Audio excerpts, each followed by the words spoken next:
good afternoon to everyone here in the Zoom call, as well as those who are watching us live on YouTube and also on Facebook.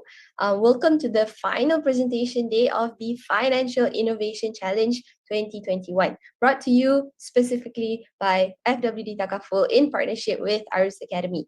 All right. My name is Nalisa. I will be your MC for today. And if you guys are ready to get started, can I see some emojis, some reactions? If you're on YouTube, you can type it in the chat on Facebook. If you're here with me on Zoom, I want to see some reactions from you guys. Yeah.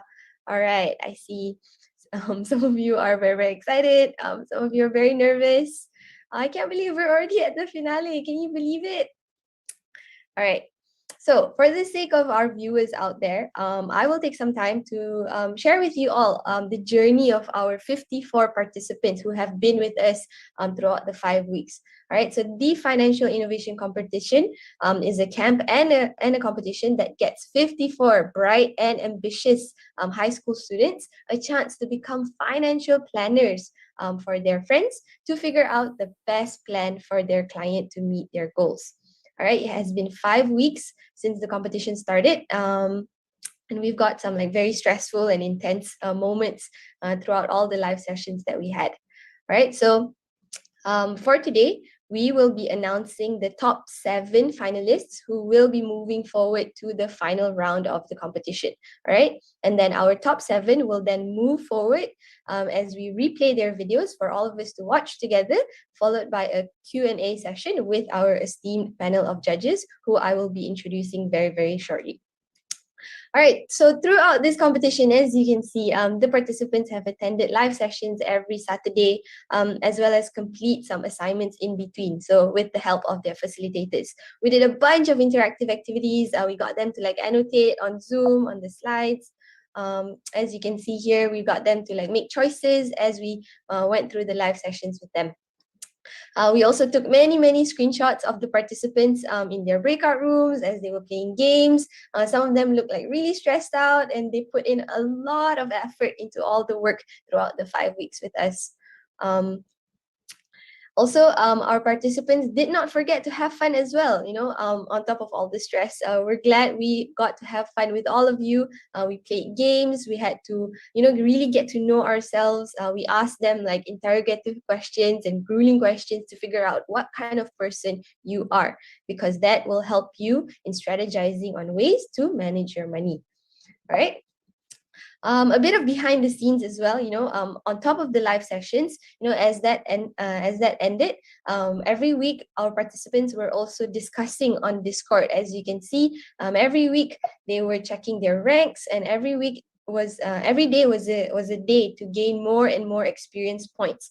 Every time they chat with their friends, they chat with their facilitators, when they ask questions to us, is a time for them to gain experience points.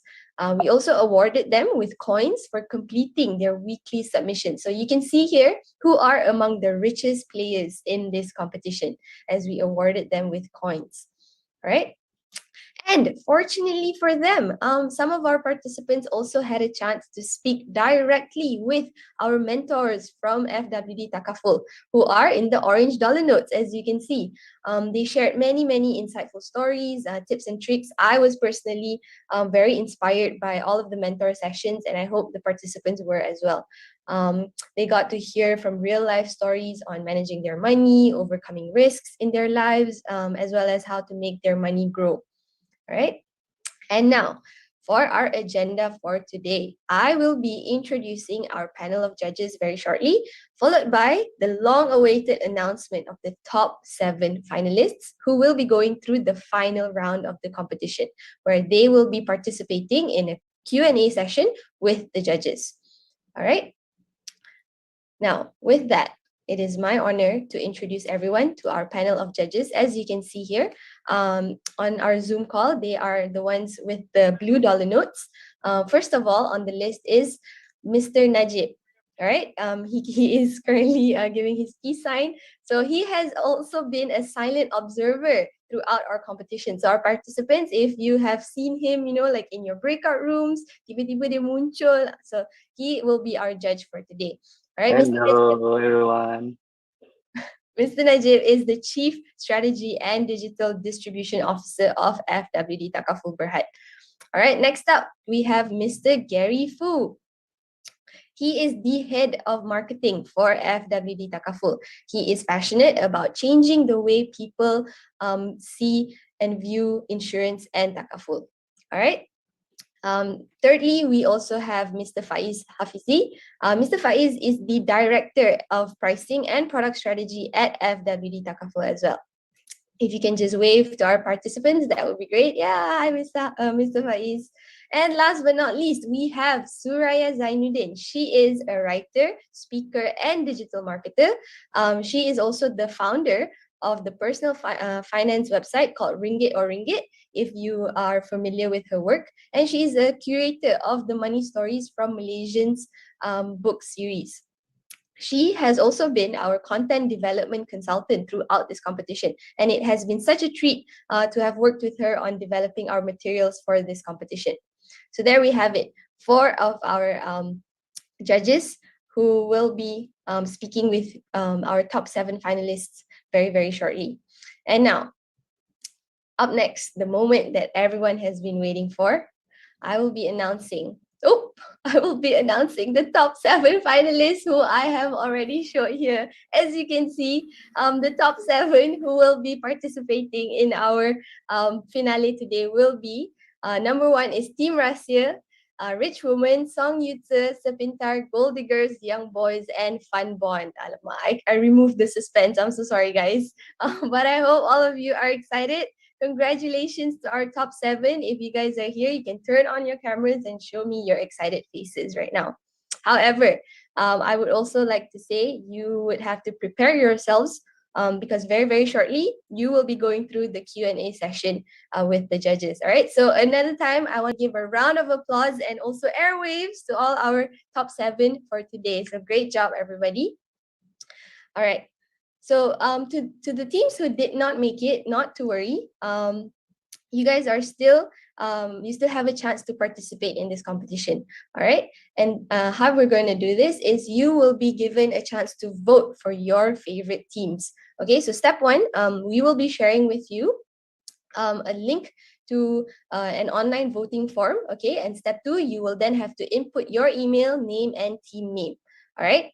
And then as the teams present, you will then be able to select your top 3 favorite teams, okay? And your voting will be counted towards deciding who will be the winners of this competition, all right? If anyone has any questions, feel free to drop it in the chat and the teachers here will be ready to help you as well. All right, I see Gold Diggers, Fun Bond has turned on their cameras. I see they're like ready for today. I'm very excited for you guys. Okay, so what happens now? So next, we will be showing a replay of the video presentation of the teams. And once the video ends, all right, you will be then brought to the Zoom podium and you will go through a Q&A with the judges. All right, so our judges have not seen the videos that you guys have produced. So it will be the first time they lay eyes on it. All right, so when the video ends, you will then step up and then take on the questions from the judges. To the teams, if it is your turn to answer, make sure that you switch on your camera and unmute your mic to answer.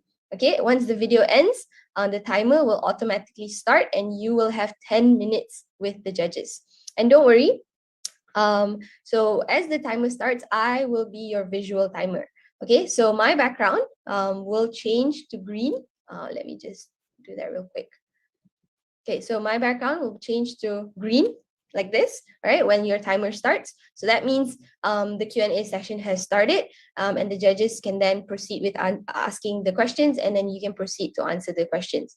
All right, when you have 2 minutes left, my background will change into yellow, right? This means that you have 2 minutes left. So to the judges, that means it's time to wrap up your questions, and to the participants, it's time to wrap up your answers. And and when time is up, my background will then change to red, like so.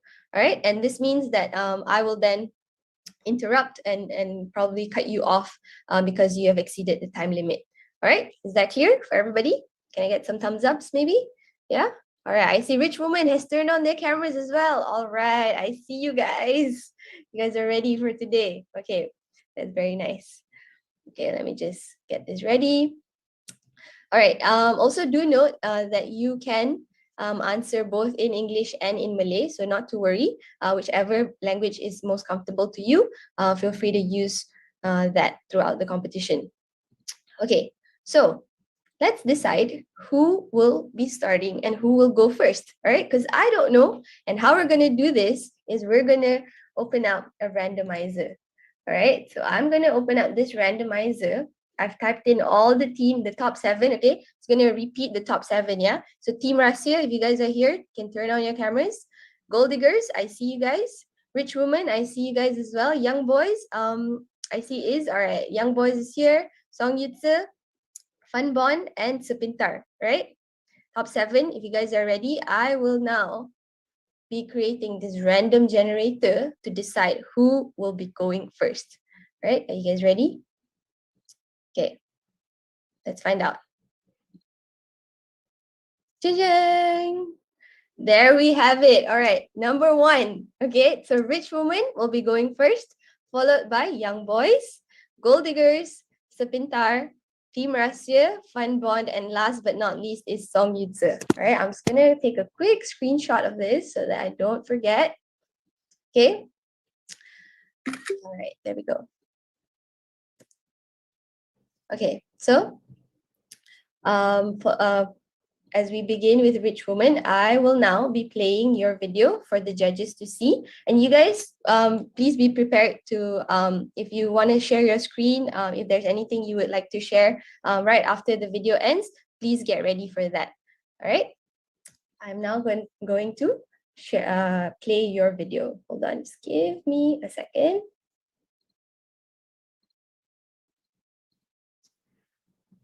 All right, starting with Rich Woman.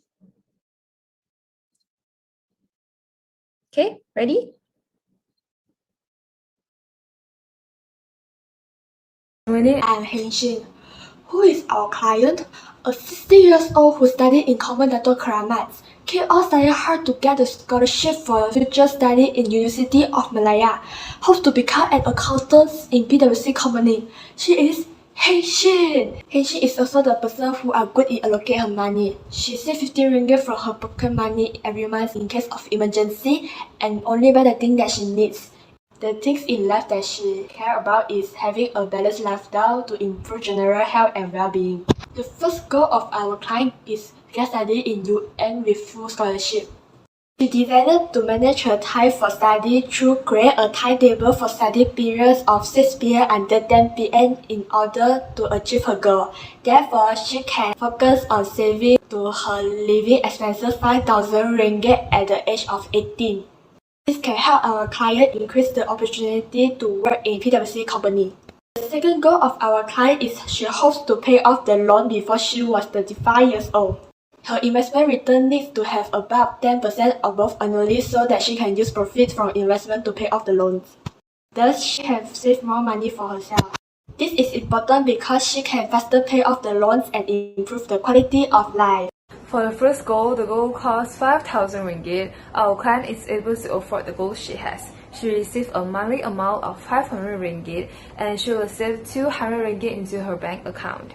For the money left, we suggest our client spend 70% in needs and 17% in wants.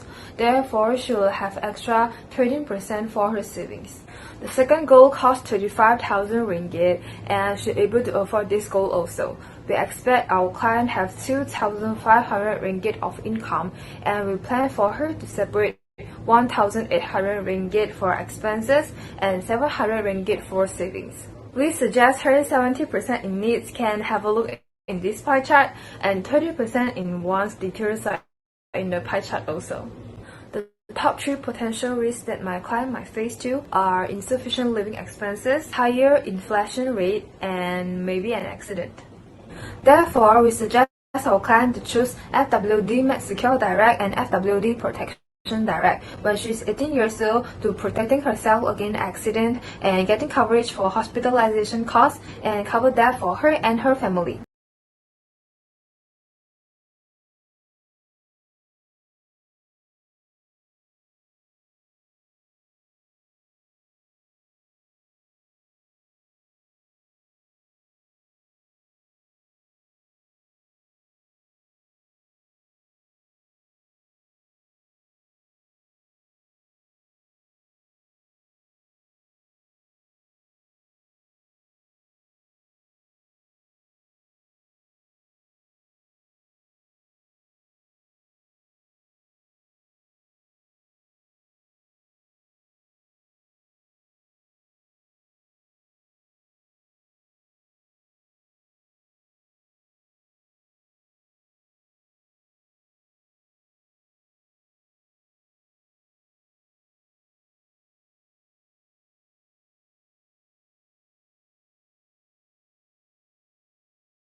enough to spend on this plan, as she will take 100 ringgit every month for her Takaful plan.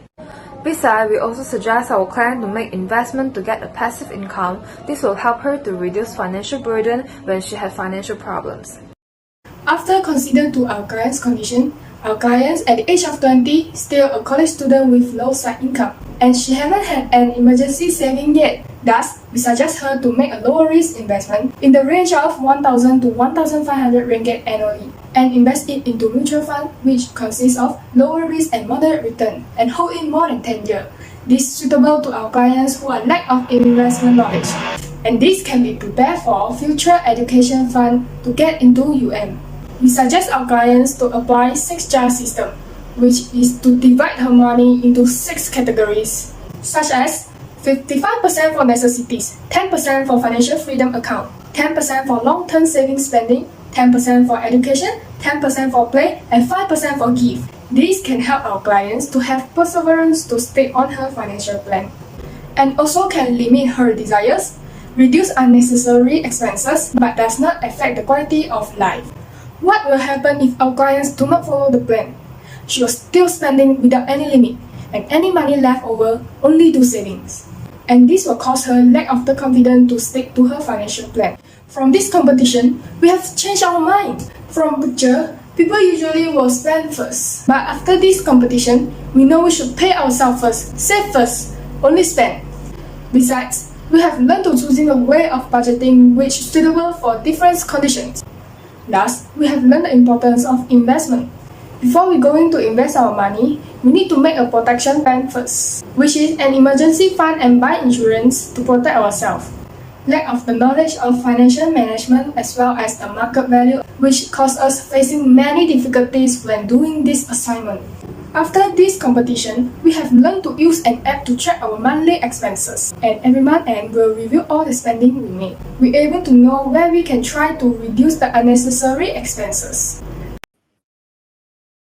I was right that they plan it a goal for me.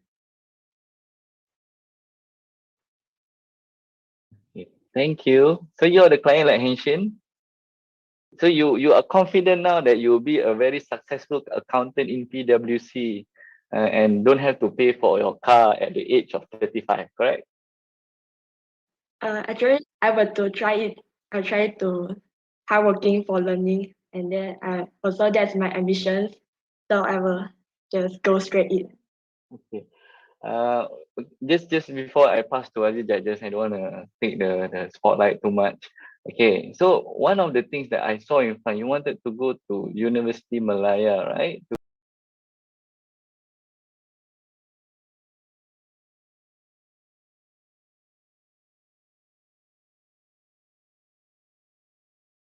You put forward that you plan to get a scholarship. What's your backup plan if you don't get a scholarship? If I didn't have a scholarship, I will go to work in the part time to earn the money, even though I didn't have the scholarship. Okay, thank you for your answer. So back to the other judges. Feel free. Okay, Sraya, I see Sraya's hand. Hi. Great job, Rich Woman team. First of all, I love your team name. You will be, definitely, in the future. I enjoyed your presentation. I can see the effort that you put into it with the position of your video and also on animation that you've put into it, all the cute images and emojis. You definitely put a lot of time and effort into that, so congratulations. In terms of style and structure, the content was very good. It was a tiny bit fast. So before I was trying to do my notes, and before I got to finish one page, I was like, oh, okay, next one. So when you do your presentation next time for your college or for your work, make sure you slow down a little bit. Slower is also fine, but I also understand that maybe you have some constraint in terms of time limit. So it's just something to keep in mind in the future lah. I note that you have your expectation for the job is around, I believe it was 2,500, and correct me if I'm wrong. And also I believe that it's the role is for an accountant in PwC company. I just want to find out, how did you arrive to this number? Is this something that you have researched, or is this something that you think, oh, okay, someone who works at PwC with the role of an accountant, this is how much this person earns, or did you find out from friends or family, or how did you arrive to that figure of 1,500? My sis work first year. Her income is also 2,500. So I think it is usually for first year worker salary. Okay, great. So with PwC is actually a fairly big company. So usually, yeah, I believe that in the future there's a great potential for increased salary. I also enjoyed the page about the medical plan that you have recommended for this person in order to address the 3 risks. Again, I'm trying to remember here. I couldn't make any notes. It was so fast. The 3 risks was, the third one was accident. But number 1 and number 2, what was it again? And why did number 3, the number 3 risk was accident? So the risk number 1 is insufficient living expenses. So number 2 is higher infection rate. Like, the money now is not equal to the money for future. So it's a risk that my clients was worried about. And about insufficient living expenses, maybe like have an emergency issues happen. So maybe she would spend her money, so will cause lack of the living expenses. Okay, just a point of conversation. What would you advise your client to do if her salary of 2,500 ringgit per month is not enough to cover living expenses? What would you advise her to do? Investment is a good choice. I think I will plan to her. Okay, all right. I will open up to other judges first to ask questions. Hi, okay. Coming back to Zora's comment, yes, the presentation a bit fast. So I try to remember the 6 part that you are talking about, how to divide your money when you earn something, right? Do you mind repeat that again? I only remember KTV. There's a word KTV there, so I can't remember what's the part is for. Yeah. You mean the 6 jar system? Yeah. Okay. I will separate 55% for necessities and 10% for financial freedom. Example of necessities like loan, house loan, and the 10% for financial freedom. So financial freedom is like you invest into gold, maybe stock like that. So and 10% for long-term spending is like emergency fund, car, or maybe a wedding. And 10% for education, like online class, the fees, and maybe you want to get a master certificate. And 5% for gift is like gift, donate. Okay, yeah, like that. So from this jar that you have, right? I mean, I remember that you're taking one of this is to protect your income, right? So how you classify that like, for example, to buy takaful, which jar you should take the money from, or which jar you should allocate that in terms of protecting your income? I would take necessities jar to cover the takaful spend, and yeah. Okay.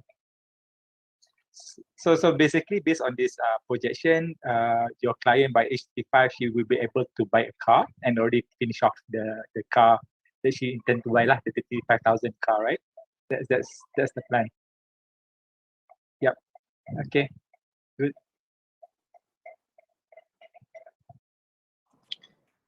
Hi, good afternoon. Scary. Just very. How much time have I got? You've got about 1 minute. Oh, 1 minute. Okay, I'll make this very quick. Probably just to your best three questions here. So I think number one, again, kudos, impressive presentation there. Okay, so you mentioned in the deck that the investment goal is 10% per annum, right? So essentially, how did you actually come about with the 10%? Is it based on your example study, or because you mentioned mutual fund as one of your way to invest, right? So sorry, can you repeat? Oh, okay. Now I'm the one talking too fast. Okay, sorry. You mentioned that in your deck, one of the investment goal is to generate 10%, from your investment. How did you come about with the 10% per annum rate? Yeah, the growth rate. Yeah. Uh, we use the return of investment to pay off the loan.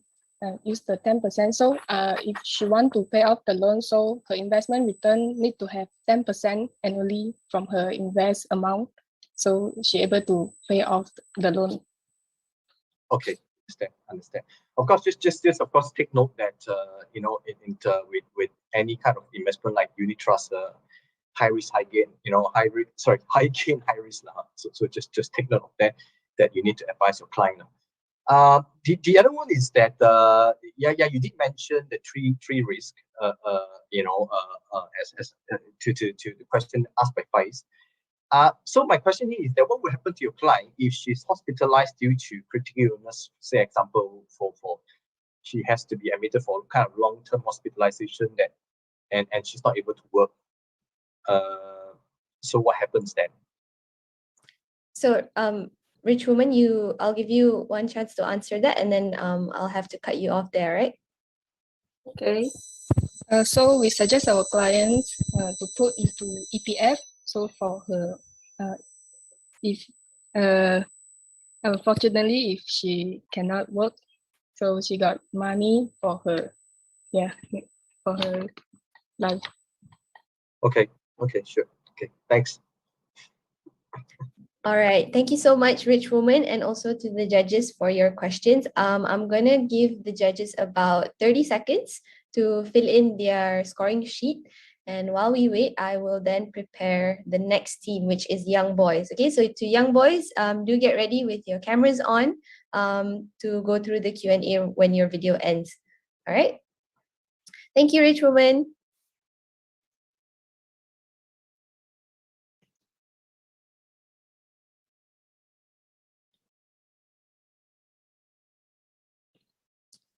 All right. Judges, if you're ready, maybe you guys can give me a thumbs up so I can see. Yep, I see Faiz. Okay. All right, I see Suraya has given me a thumbs up. Najib and Gary, are you guys doing okay? Yeah, all right. Okay. Moving on to the next team.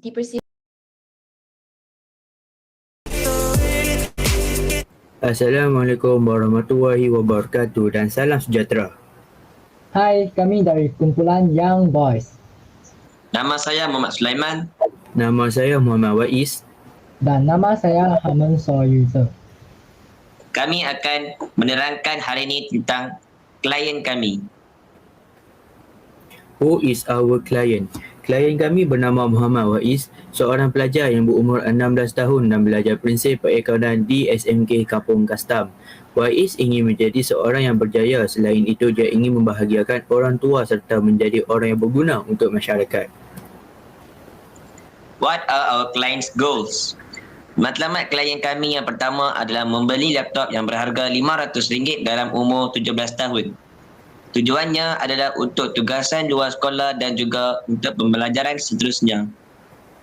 Matlamat klien kami yang kedua adalah membeli sebuah kereta yang berharga RM35,000 dalam umur 33 tahun. Tujuannya adalah untuk pergi ke satu destinasi dan dapat memendekkan masa perjalanan berbanding menggunakan pengangkutan awam. Matlamat klien kami yang ketiga adalah mempunyai sebuah rumah banglo yang mewah berharga RM40,000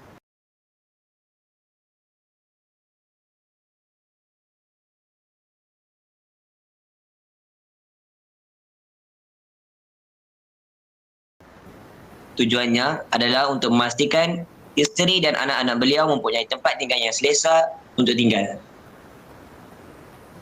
How did we strategize for our clients' budget? Clients goal yang pertama adalah mempunyai RM500 pada umur 17 tahun untuk membeli sebuah laptop. Clients kami dapat menyimpan duit sebanyak RM60 sebulan sejak berumur 16 tahun. Maka clients kami telah mencapai goal tersebut. Goals yang kedua adalah clients kami mempunyai RM35,000 pada umur 33 untuk membeli sebuah kenderaan. Clients kami telah menyimpan duit sebanyak RM500 sebulan sejak berumur 19 tahun. Maka clients kami telah mencapai goal tersebut. Goals yang ketiga adalah clients kami mempunyai RM40,000 pada umur 35 tahun untuk membeli sebuah rumah banglo mewah. Clients kami telah menyimpan duit sebanyak RM820 sejak berumur 25 tahun. Maka clients kami juga mencapai goal tersebut. What is our client protection plan? 3 risiko yang mungkin klien kami hadapi adalah masalah kewangan, kemalangan jalan raya dan kehilangan pekerjaan. Klien kami ada mengambil takaful untuk perubatan, membaiki kenderaan jikalau berlaku kemalangan dan untuk mencegah masalah kewangan. Klien kami mempunyai jumlah yang cukup untuk belanja insurans ataupun takaful. Contohnya, gaji bulanan sebanyak RM4,000 ditolak dengan insurans yang berharga RM600 hingga RM1,000 bersamaan dengan simpanan kami yang mempunyai RM2,400. Cadangan kami untuk uruskan risiko itu adalah kami mempunyai pendapatan bersih sebanyak RM3,320. What is our client's investment plan? Klien kami ada pendapatan sampingan untuk kecemasan. Klien kami juga untuk berminat untuk melabur dalam syarikat kerana untuk mendapatkan duit sampingan yang boleh digunakan untuk berbelanja dan kecemasan. Kami mencadangkan klien kami untuk melabur sebanyak RM500 hingga RM600.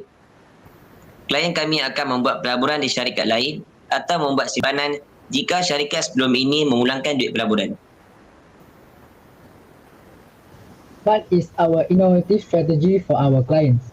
Kami bercadang untuk mengajar cara untuk membuat perniagaan secara atas talian. Contohnya dengan menggunakan platform sosial media seperti Dropship, Lazada dan juga Shopee. Summary and conclusions. 3 perkara yang pasukan kami belajar tentang wang daripada pertandingan ini adalah kami perlu membuat simpanan dalam kehidupan untuk masa hadapan. Jikalau kami mempunyai duit lebihan daripada simpanan, kami perlulah membuat laburan di syarikat tertentu yang dapat memberi pendapatan sampingan dalam kehidupan seharian kita. Kami juga perlu mengambil insurans atau takaful dalam kehidupan kita untuk melindungi diri kami daripada pelbagai risiko seperti masalah kewangan dan kemalangan. Antara perkara yang pasukan kami menghadapi masalah sepanjang pertandingan berlangsung ini adalah masalah internet, masalah kesuntukan masa dan juga kekurangan gadget elektronik. Daripada program ini, kami bercadang untuk menggunakan smart skill dan goal dalam kehidupan seharian kami untuk mencapai matlamat kami, untuk membuat persediaan awal pada masa hadapan serta membuat simpanan untuk masa-masa tertentu. Contohnya masa kecemasan dan juga masa hadapan. Sekian. Terima kasih. So I'll start it at 2:36. Okay, and judges, feel free to take it away with your questions. Okay, young boys, you have until 2:45 or 2:46. Sorry. Okey, tanpa membuang masa, Assalamualaikum dan selamat tengah hari young boys. Terima kasih atas video yang diberikan. Clear, saya sangat terharu dengan Wafi yang ingin membahagiakan orang tuanya dalam goal kewangan tu, dan clear apa yang awak nak dalam nak capai goal yang nak dicapai tu. Yang saya suka, even the short term goal ada untuk mendapatkan laptop untuk mencapai cita-cita. Nampak dia punya perjalanan tu teratur di situ. Beberapa soalan saya nak tanya. Nombor 1, kat mana nak beli banglo RM40,000 ni? Saya minat betul lah banglo RM40,000. Ada ke Wafi nak jawab ke? Kat mana cadang? Waiz nak bercadang nak beli banglo di area mana? tak dengar Wais, minta maaf.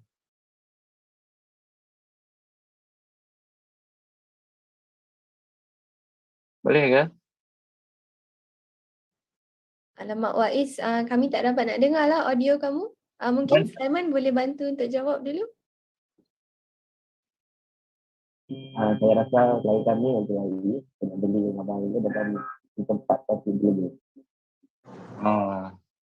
Okey, apa kita mana dengar abang boleh tolong jawab. Kami tak sampai ni, tak dengar. Dengar dah sekarang. Sekarang, awak saya dengar. Wais punya jawapan saya tak dengar. Dengar. Sekarang dengar Wais. Teruskan Wais. Cantik, bau sedap bunyi. Aduh, suara sedap simpan. Buat apa? Wais cakap, kat mana nak beli? Area mana? Area yang paling sesuai bagi saya dekat Damansara mungkin. Damansara 40,000 nah. Oh, saya suka. Tapi ini cadangannya bila kita nak buat goal tu, impian kita nak capai tu, kita buat sedikit research, kita tengok harga tempatan supaya kena dengan apa yang Wais dan tim Young Boys plan cadangkan. 40,000 tu memang clear boleh dapat. Soalan dia, boleh ke 40,000 tu beli rumah banglo kat Damansara? Itu adalah satu biar realit kita berpijak pada perkara yang realistik. Ini tapi cantik lah. Nak sampai ke 40,000 tu. 40,000 tu boleh capai tak rumah banglo tu? Itu soalan pertama. Okay, soalan kedua, saya orang takaful kan, saya kena tanya lah soalan tu. Saya memang minat lah pasal awak memang habis semua takaful ambil. Kan? Gaji 4,000, tolak 600 dengan sampai ke 1,000 untuk takaful. Betul? Kan? Itu dia punya tu. Okay, sekarang ni konsep takaful mungkin korang faham ke atau tidak tu kita kemudiankan. Tapi adakah banyak tu cukup, banyak tu terlalu banyak atau cukup untuk mengambil? Adakah allocation yang diletakkan tu sebanyak tu mengganggu objektif lain, kewangan lain untuk capai objektif kewangan lain bila buat perancangan ni? Itu soalan kedua saya dan yang terakhir supaya saya bagi masa untuk rakan-rakan hakim saya yang lain, juri yang lain untuk bertanya soalan. Teruskan, siapa nak jawab? Teruskan. Raiman ke Wais ke lagi seorang ada tak? Ini, dua orang je yang ini. Dua orang je. Wais atau Sulaiman, mana nak jawab? Boleh. Yang facilitator tanya tu soalan yang kedua dalam jika ada duit pelaburan dan duit income ada banyak, kami akan gunakan untuk masa kecemasan. Jika ada banyak juga kami akan guna untuk derma atau buat simpanan untuk seterusnya. Okey, tak apa. Teruskan dan bagi kepada juri-juri yang lain untuk bertanya soalan. Okey, saya start. Okey, terus saya. Okay, alright. Yang rumah 40,000 tu tak apalah, kita anggap dia sebagai yang 40,000 tu ialah down payment. Consider macam tu lah Okay, bagus presentation, dia lawa, flow elok. Semua orang cakap cara style present tu clear, semuanya faham and pacing pun bagus. Nak tanya sikit kan, dekat dalam tu dia tulis ada 3 benda yang nak beli, laptop 500, kereta 35,000, banglo 40,000. Okey, tu tak kisah. Lepas tu kata macam ada tujuan dia untuk rumah tu untuk isteri dengan anak-anak. Tapi tengok-tengok dekat situ tabung kahwin tak ada So maybe lupa letak ke. Tabung kahwin paling kena simpan dalam mungkin juri-juri lelaki lain boleh tambah lah, maybe dalam at least 30,000, 40,000 lebih kurang macam tu. So itu salah satu simpanan juga. Saya rasa bagus sebab ada advice klien untuk buat pendapatan tambahan. So dia kerja dia 4,000. Pendapatan tambahan dia secara online, dia buat dropshipping ataupun buat kerja online. So nak tanya sikit macam mana advice klien untuk kurangkan risiko dia untuk buat kerja online ni. Sebab itu pun perlu modal kan. So macam mana, dari mana dia dapat bajet ataupun dia dapat simpanan untuk fund dia punya kerja online. Macam mana nak advice dia? Mungkin kita boleh guna cyber cafe ataupun internet yang berdekatan dengan rumah kita.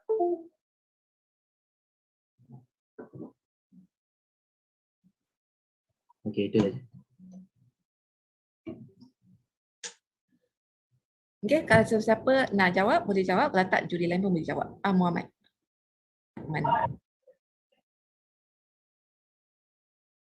Serta mengambil duit tu dari duit modal daripada investment atau kerja sampingan dia, income dia ambil investment, dia buat modal untuk online shopping.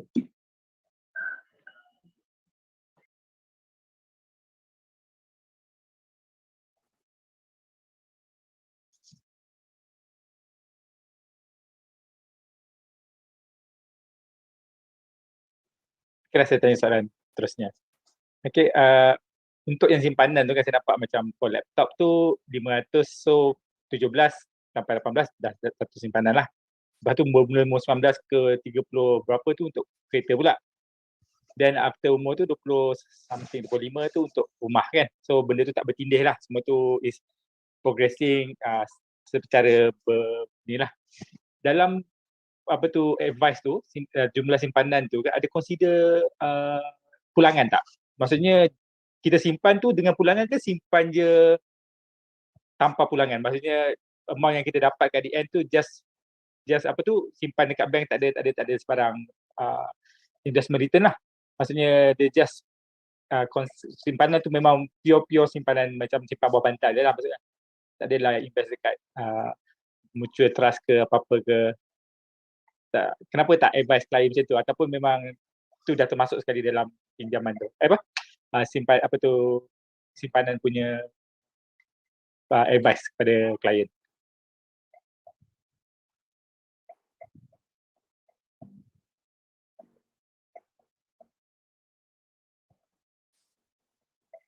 Hello?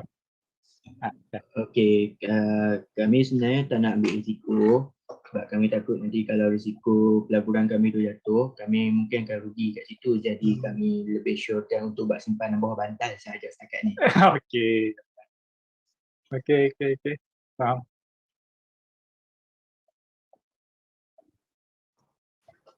Hi. This is Gary. I'd like to first say that the presentation is jelas and steady. So actually, my soalan actually is quite same as Faiz. Just like to tanya, what would you like nasihatkan your client untuk melabur lah. So you mentioned tadi is of course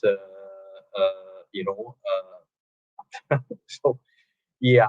So essentially I suppose you put in a bank lah. Bank simpanan lah. Okay. Yeah, that's just my question. Yeah. So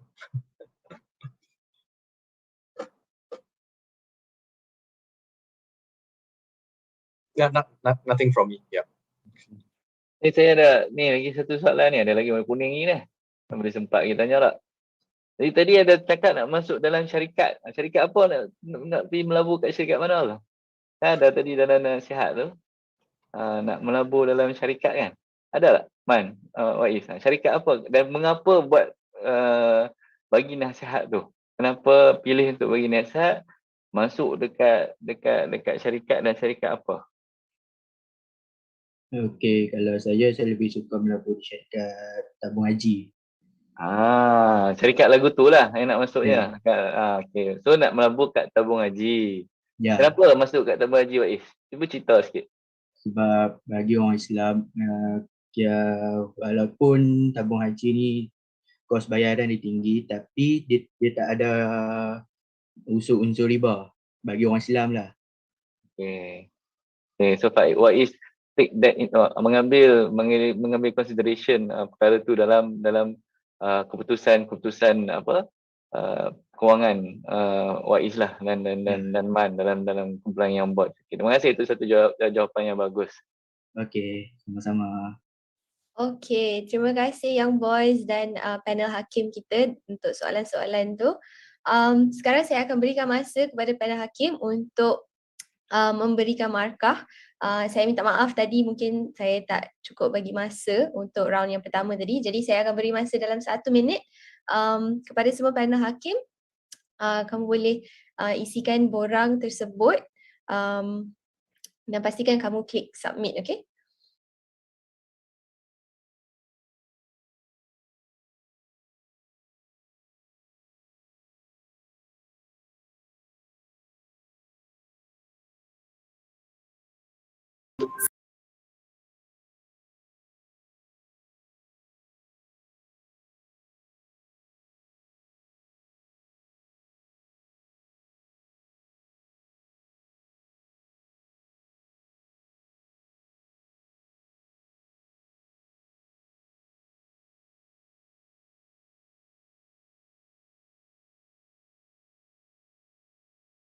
30 more seconds.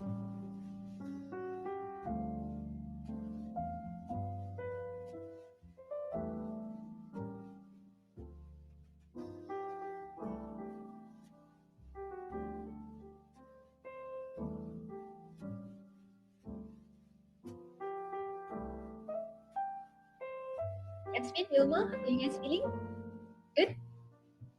I get some smiles from you guys, some thumbs ups. Nice. All right.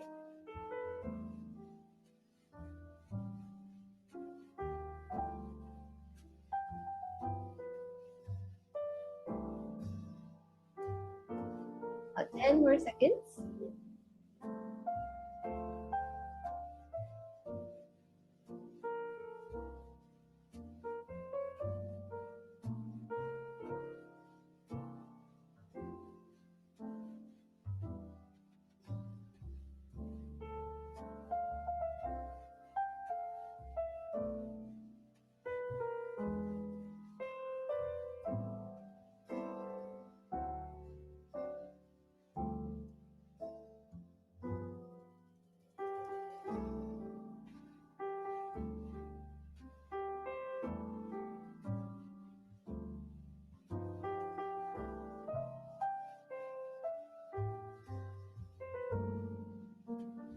Mr. Gary and Mr. Hafiz, are you guys doing okay? Are we okay to proceed? Yeah? Okay.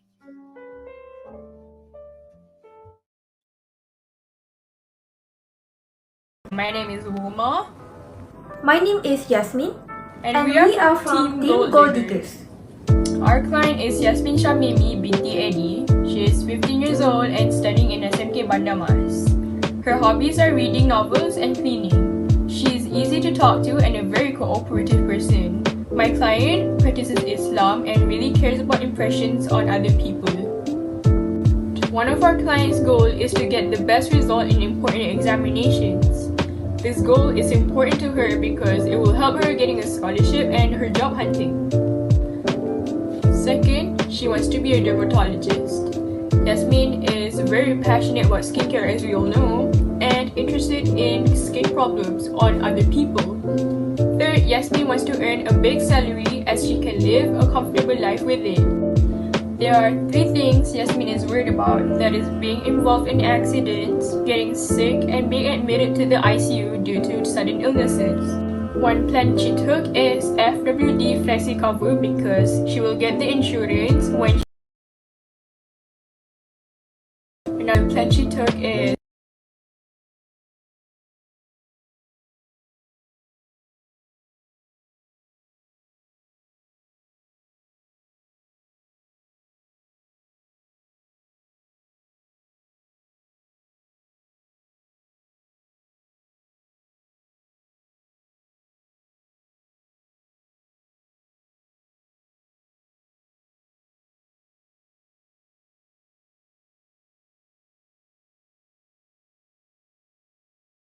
Direct because it covers for her medical costs when she is admitted to the ICU and needs medical attention due to accidents. Yasmin is also interested in investment. She is interested in ASB and gold bars because the returns will keep increasing time to time.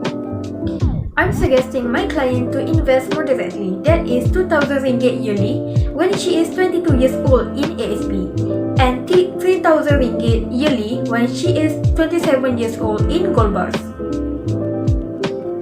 This investment will help Yasmin to achieve her goals by paying all her study fees and live a comfortable life in the future. planner board. By this, she will count all the money she spends and prevent overspending. If she doesn't follow the plan, there is a risk of no track of saving and overusage of money. Second, separate money in a very specific categories. By this, Yasmin can balance her needs and wants. If she doesn't follow the plan, there will be no money for emergency and allocating budget, choosing takaful plan, and investing tips. We are also struggling to keep on track, understanding our goals and planning the whole work. Aside from that, Wilma and I will use the things we learn in this competition by planning our goals starting from now, saving our money for future, and also learn more about protection and investment plans. That's all from us. Thank you. And passing it over to the judges for questions. Okay, I will start first if that's okay. Great presentation, Wilma and Yasmin. I love that the client is very, very clear about what she wants to do in her life. There's a very clear progression plan. The recommendations on takaful and investment is also very, very clear. My question is with this client, you said that in one of the slides, you said that you want her to have a very high income, high salary. What kind of work that she have in order to get this high income salary, and what kind of commitments does she have every month that allows her to both save money and also to invest and also to allocate to takaful and all of that. So what kind of budgeting do you advise for this client?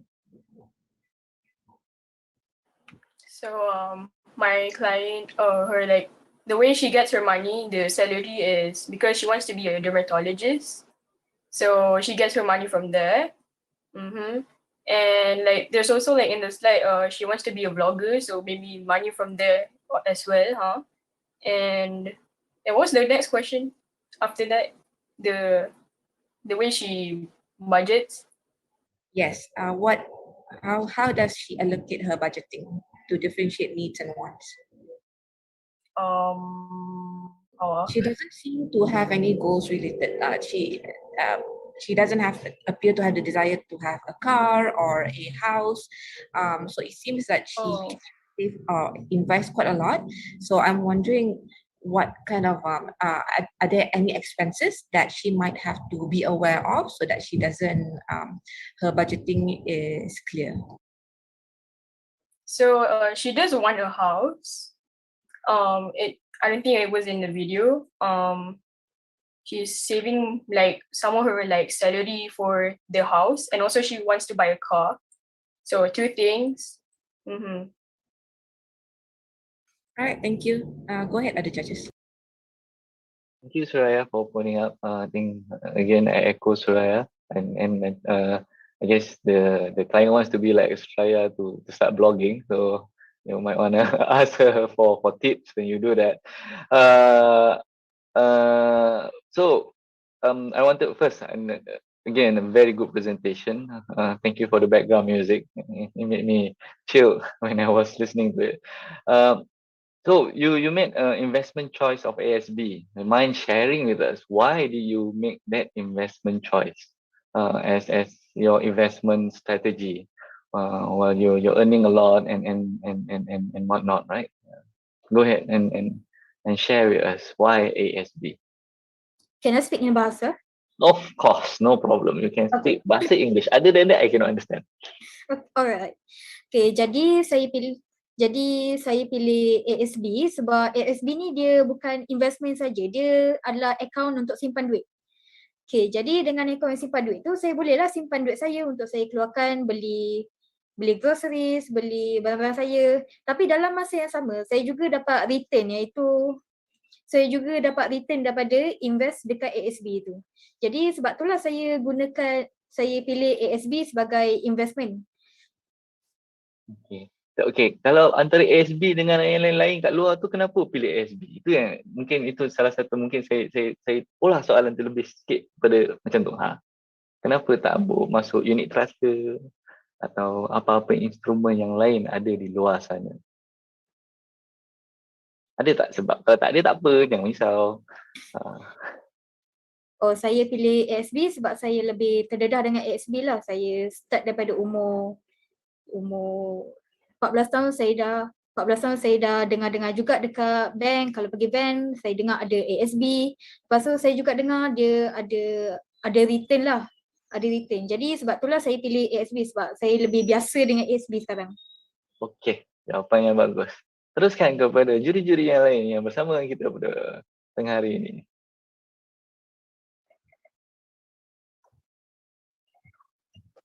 Saya tak ada apa-apa nak, I mean no much comment on the presentation. I mean looks very clear, very concise. Itulah, tapi like Soraya said, the missing part is the what dia nak achieve in life dengan semua investment ni, dengan protection apa yang dia matlamat dia untuk capai lah. Apart from dia dah jadi dermatologist and whatnot, lah. Lepas tu in term of goal tu kan, 6% return and kat mana tahu go to consider as a low risk investment ataupun high risk. I mean tu kat mana kita, I mean what on what basis that you determine goal as a low risk investment lah. Okay, jadi saya jawab soalan juri ya. Okay, saya boleh. Saya okay, sejak saya kecil lagi, ibu saya dia dah ajar saya, dia kata kalau beli emas, dia punya return rate dia akan meningkat dan dia jarang turun. Jadi sampai sekarang saya akan tetap memilih gold bar sebagai investment sebab kita selalu dengar return rate gold bar ni dia memang akan naik. Memang akan naik dan dia jarang turun. Macam awal tahun atau tahun lepas kita dapat tahu juga kan, keluar dalam berita yang harga emas ni dia makin naik. Yalah, betul. Generally, orang kata macam satu aset tu dia punya value of things always turun naik. Ada fluctuation lah. Kat mana-mana investment pun, kat mana-mana investment akan berlaku macam tu. So, yalah, the key of investing is all about long term and inilah, makan masa lah dan jangan short term lah maksudnya. Ya. Okay, itu je. Mata pun dah kuning. I think Gary, you have anything to add? Just one. I think first of all, I really like the way Yasmin answered the question. I wish at 14 years old I was actually looking around for which I was not. So the other thing I like to comment, of course, I mean this presentation, it's there's quite a bit of thought process in this. Coming, of course, from Takafu, I like the slides where you talk about the products and the coverage in quite a bit of detail. About ICU and consumer tool. So congrats there. Just probably it may not be a question. So you mentioned in the slides that you will spend on needs and not on want. What is the difference you see between need and want? Let me give you an example. Contoh lah, right? Is handphone a need or a want? The handphone is a need. Handphone, I think, yeah, it's a need. Okay, so if this handphone is a need, is the iPhone a need or want? It's a want. You can always buy yang telefon yang as long as it's like functional. It doesn't have to be an iPhone. Ya, betul. Yeah. So very good. Okay, that's all. Thanks. Yeah, that's the point that I like to make now. So yeah, thank you. That is.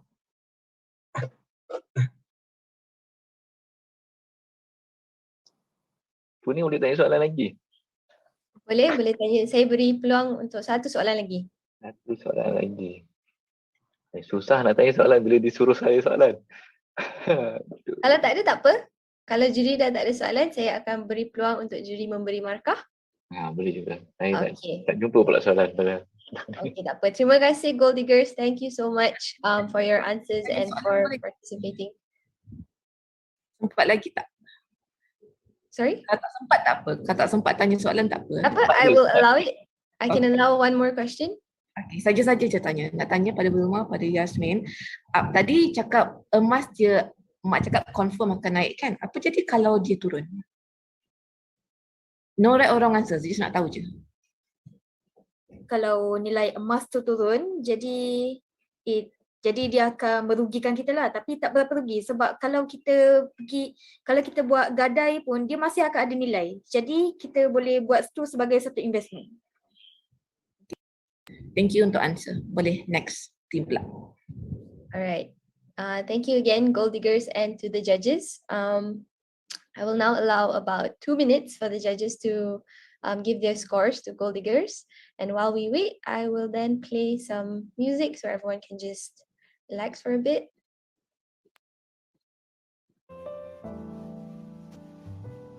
How are you guys feeling so far? Can I get some reactions maybe? If you guys can type in the chat. To our viewers on YouTube and Facebook, how are you guys feeling about the presentation so far? We've got about 4 more teams to go. All right, I see Song Yutze is very excited for today. Rich Woman, I'm pretty sure you are relieved because your session is over. All right. Judges, you've got about 1 minute, yeah?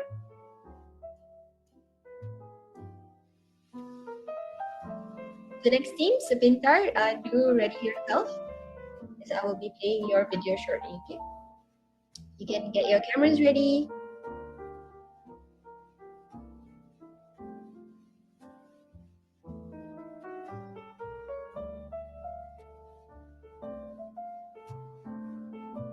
Judges, I'll give you guys about until 3:05. That's okay? 3:05.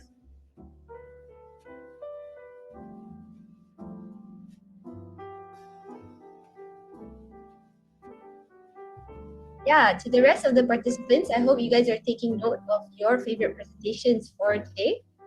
You can jot it down so that you are ready to fill in your votes at the end of all the presentations, okay?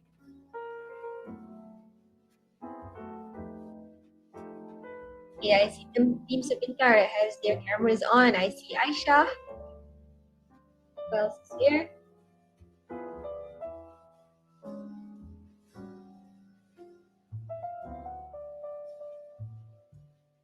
Alright, about 10 more seconds for the judges.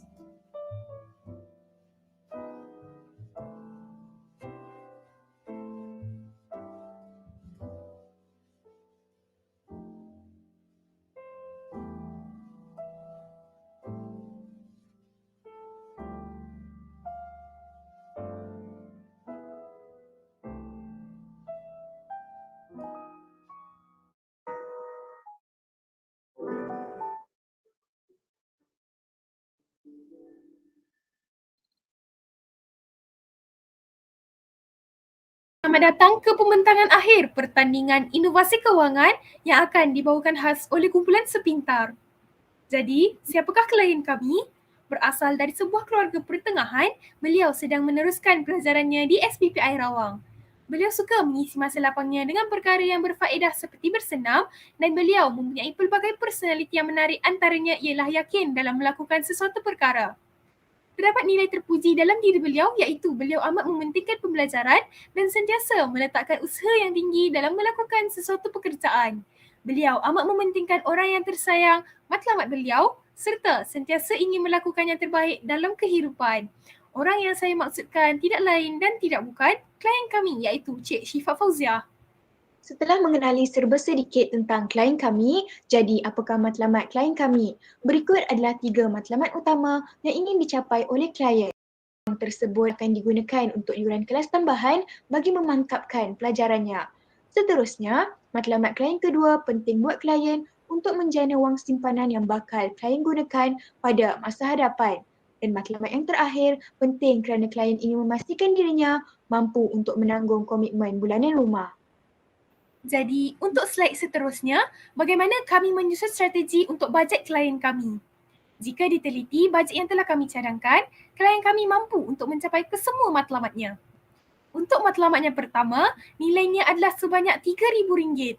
Allowance yang diterima oleh klien kami adalah sebanyak RM200. Kami telah mencadangkan kepada klien kami untuk menggunakan RM50 sebagai perbelanjaan dan RM150 sebagai simpanan.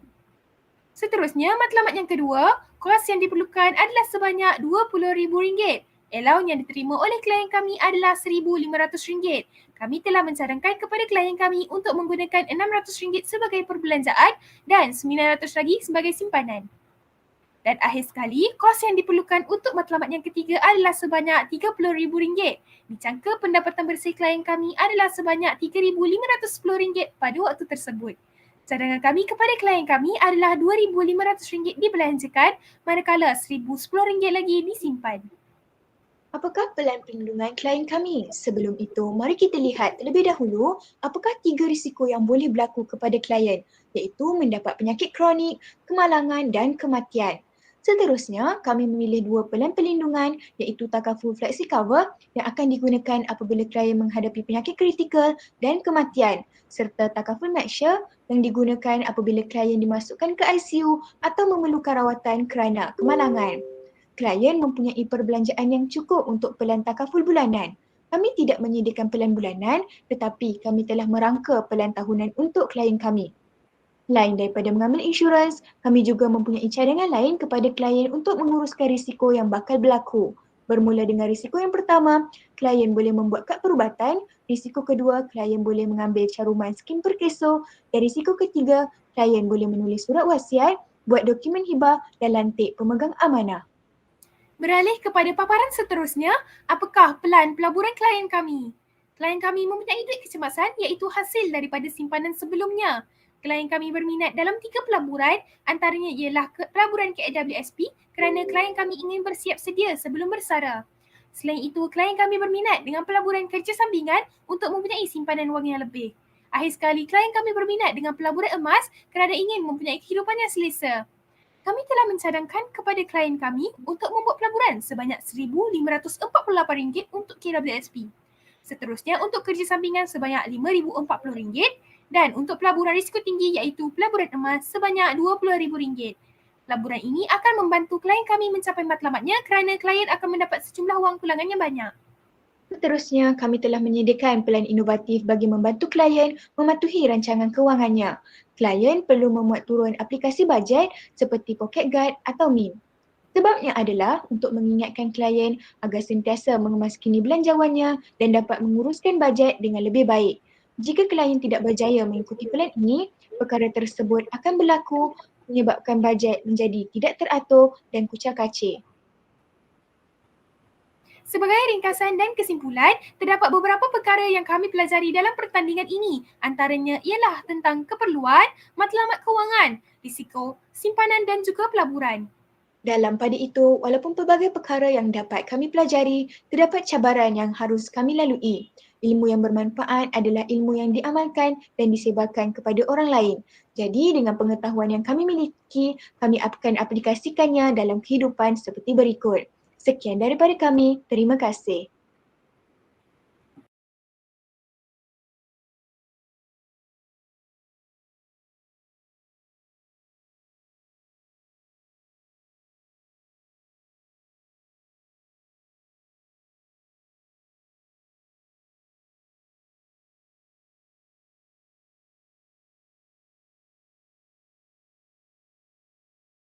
Okay. 11 now. I will start the timer and judges, you've got 10 minutes. Okay, saya bermula. Assalamualaikum kedua-dua daripada tim Sekitar Aisyah dan Syifa. Terima kasih di atas satu pembentangan video yang sangat padat dan sangat clear untuk saya. Saya suka. Saya boleh follow dengan clearnya. Aisyah memang pandai berpidato ke, buat presentation.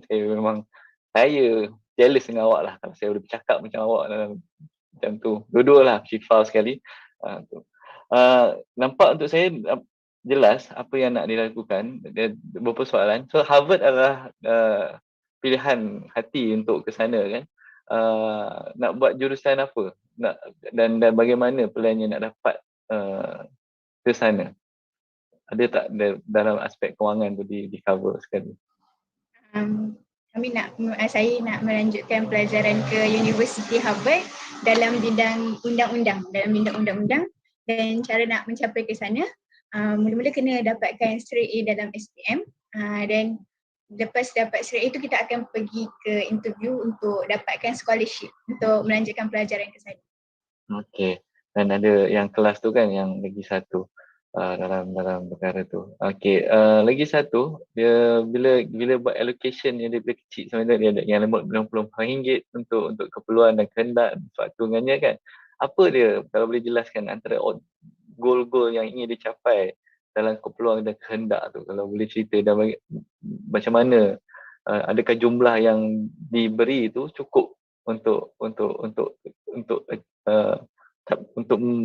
keperluan dan kehendak yang ada tu. Saya nampak Aisyah ada share sikit tu dia. Okey, boleh cerita sikit. Jadi untuk keperluan dan kehendak kan. Jadi untuk sebagai kehidupan seorang pelajar, kami telah menetapkan bahawa 60% sahaja untuk keperluan dan untuk untuk keperluan sebanyak 40% dan untuk kehendak sebanyak untuk keperluan sebanyak 60% dan 40% lagi sebagai kehendak. Ni kerana kalau letak kat sini memang guna RM50 sahaja untuk expenses, untuk perbelanjaan, untuk rumah dan untuk tempat tinggal tak guna apa-apa sebab kami masih pelajar dan kami tinggal di asrama. Untuk transport hanyalah RM5 ni sebab contoh kalau nak pergi keluar outing RM5 sahaja yang perlu digunakan, dan untuk makanan hanya RM25. Untuk kehendak tak banyak sebab masih pelajar. Untuk entertainment RM0 lah sebab kami punya klien tak berminat sangat dengan entertainment. Kemudian personal care RM10 sahaja, dan social participation untuk sosial RM2.50 dan lain-lain sebanyak RM7.50. Itu sahaja sebab masih pelajar. Kemudian beralih kepada adult life, kami menggunakan allowance yang klien kami dapat ialah RM1,500 untuk perbelanjaan sebanyak, kita dapat lihat RM600 sahaja, dan untuk simpanan sebanyak RM900. Jadi untuk keperluan digunakan sebanyak 80% dan untuk kehendak sebanyak 20%. Ketika ini juga sama, pada umur tersebut dijangkakan bahawa tidak akan menggunakan apa-apa perbelanjaan yang banyak kerana masih juga pelajar, dan jika kita dapat lihat sebelum ni dia akan jika masuk ke Universiti Harvard akan disponsorkan. So housing and utilities tak ada RM0. Transport sebanyak RM60 jika pergi ke mana-mana, dan untuk makanan juga sebanyak RM420. Dan seterusnya untuk entertainment, seperti yang saya katakan tadi, klien saya tidak berminat dengan apa-apa entertainment. Jadi seterusnya personal care sebanyak RM60, social participation sebanyak RM30 dan lain-lain sebanyak RM30. Beralih kepada beralih kepada keluarga. Jadi sebagai peguam, kami telah mencari berapakah gaji sebagai seorang peguam swasta. Jadi gajinya adalah sebanyak RM4,500 dan jika dilihat kat sini gaji bersih ialah sebanyak RM3,510. Jadi untuk kami telah mencadangkan kepada klien kami untuk perbelanjaan sebanyak RM2,500 dan untuk simpanannya sebanyak RM1,010. Jadi untuk keperluan sebanyak 80% digunakan, dan untuk kehendak sebanyak 20%, sama seperti sebelum ini, sama seperti adult life tadi. Jadi ketika ini beliau telah ada keluarga, jadi mungkin akan ada untuk rumah, untuk bayar sewa rumah, jadi sebanyak RM625 dibelanjakan untuk rumah, untuk kenderaan, untuk minyak kereta dan sebagainya RM375, untuk makanan sebanyak RM500, dan untuk penjagaan anak sebanyak RM500 lagi. Untuk kehendak, mungkin ketika ini mungkin dia akan keluar untuk klien kami akan keluar untuk menenangkan sikit tekanan banyak juga kan sebagai peguam. Jadi untuk entertainment sebanyak RM50 dibelanjakan, untuk personal care sebanyak RM250, untuk social participation RM100 dan untuk lain-lain sebanyak RM100. Itu saja. Sangat masalah. Saya bagi pada juri-juri lain. Saya dah tak ada soalan dah. Saya tak tahu lah yang lain ada soalan ke tak sempat. Baguslah, presentation very clear. And then ada working, dia punya working tu very detail lah. Congratulations lah on this. Memang very well planned on the day.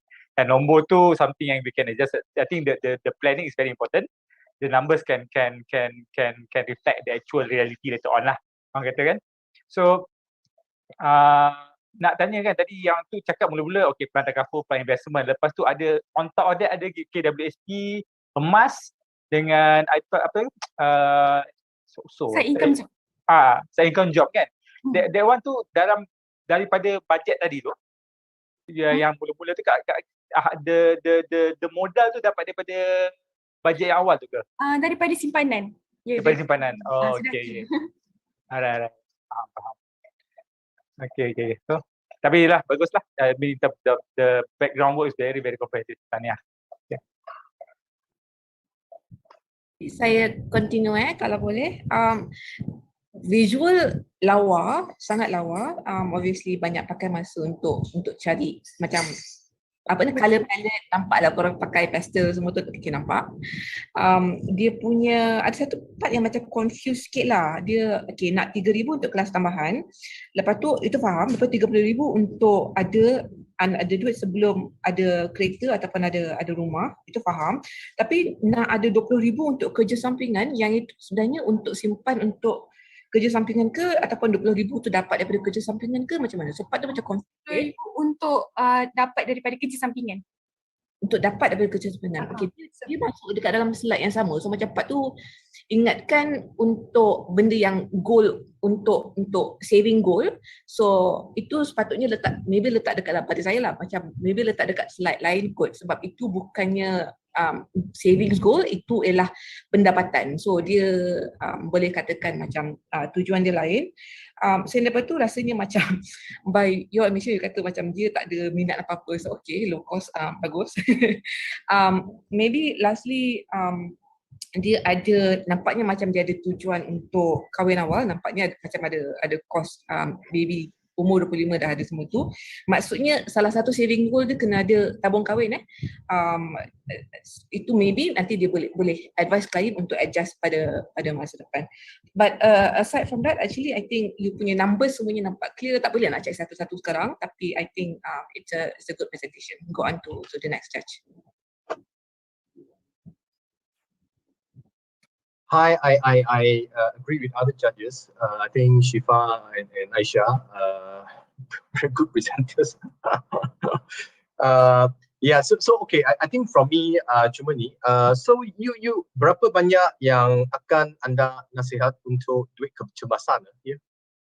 Oh, untuk kecemasan. Ya. Okay. Jika diteliti bajet kami tadi sebentar tadi, okay, kami mempunyai simpanan. Bukan?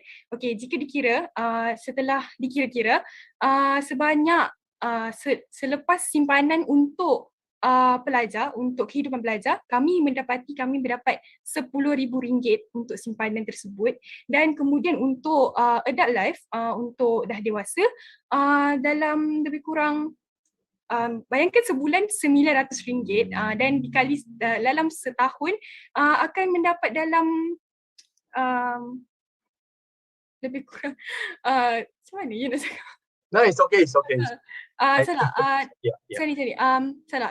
Untuk student life tadi, bukan 10,000. Untuk student life dapat dikira untuk untung bersih selepas dapat RM3,000 ditolak untuk kelas tambahan tadi, saya kira-kira dapat lagi, ada lagi baki RM600. Itu duit kecemasan pada waktu tersebut.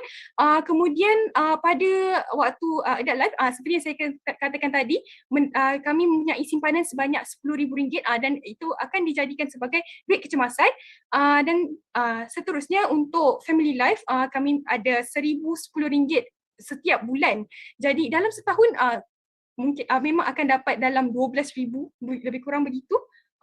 So dikalikan lagi dengan beberapa tahun kemudiannya, jadi jumlah simpanan untuk duit kecemasan adalah banyak dan kami merasakan bahawa dapat cover lah kalau ada apa-apa yang berlaku selain daripada duit-duit takaful sebelum itu.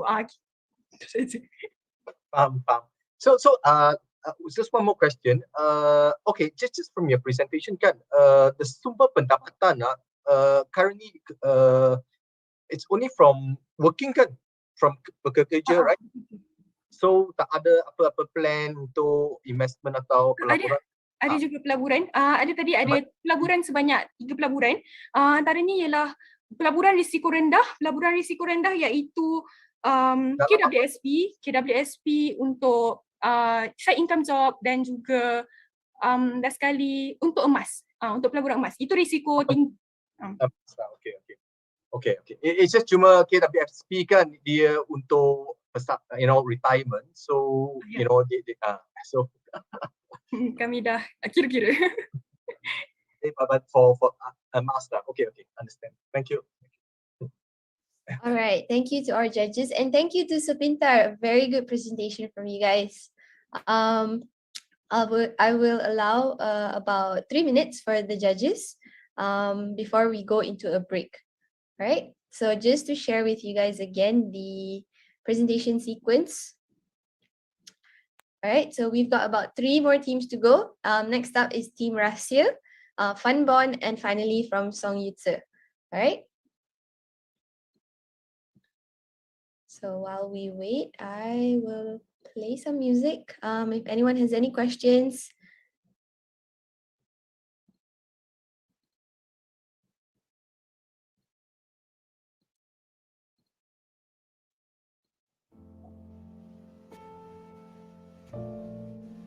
Okay, so judges, you've got about until 3:25 to fill in the scores for Team Sepintar, and then we will go into a 10-minute break.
here. I see Suraya, I see Mr. Gary. What about Mr. Faiz and Mr. Najib is here. All right. So next up, we have Team Rasya. Team Rasya, I hope you guys are ready, prepared. If you have your slides ready, if you want to share anything later on for the Q&A session, do prepare them now. Also, be ready to get your cameras on, okay? I will now play Team Rasya's video. If you can just give me a moment. Also, before that, just a quick reminder to all the other teams. We will be sending out a voting form for you guys to vote for your 3 top favorite teams, okay? And this form is only open to the teams or the participants in the competition, okay? It is not a public voting. It is only a voting for the teams who have participated. All right? Assalamualaikum dan salam sejahtera diucapkan kepada para penonton dan para pendengar sekalian. Saya Izafi dari Rasya bersama Rasya bersama Raswani dan dipimpin oleh Quraisy iaitu spesialis dan kumpulan kami. Pada video ini kami akan membentangkan plan pembelajaran klien kami. Klien kami Hasanul berumur 16 tahun dan sedang belajar di dalam bidang sains komputer. Beliau mengamalkan gaya hidup sederhana. Bukan itu sahaja, beliau adalah seorang yang sering berusaha untuk berjaya di dalam apa jua bidang yang diingini. Selain itu, beliau adalah seorang yang bertanggungjawab dan mempunyai sifat untuk menolong sesiapa sahaja yang memerlukan bantuan. Klien kami lebih mementingkan hal-hal kewangan, keluarga dan kepimpinan. Beliau mempunyai 3 matlamat hidup iaitu ingin memiliki sebuah kamera yang berharga RM1,000 pada usia 19 tahun kerana mengambil gambar merupakan hobinya. Kedua, pada usia 28 tahun, beliau mensasarkan sebanyak RM10,000 sebagai wang permulaan pembukaan syarikat beliau. Akhir sekali, sebanyak RM25,000 diperuntukkan untuk membeli sebuah lab pejabat pada usia 30 tahun sebagai tempat permulaan syarikatnya beroperasi. Matlamat klien kami ini dapat dicapai kerana semasa berumur 17 hingga 19 tahun, dia dapat menyimpan wang sebanyak RM600 setahun. Oleh itu, semasa berumur 19, beliau telah menyimpan sebanyak RM1,800 yang dapat digunakan untuk membeli kamera.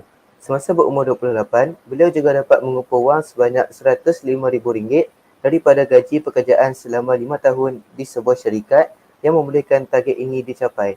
Akhir sekali, setelah berumur 30 tahun, hasil simpanan beliau ialah sebanyak RM100,000.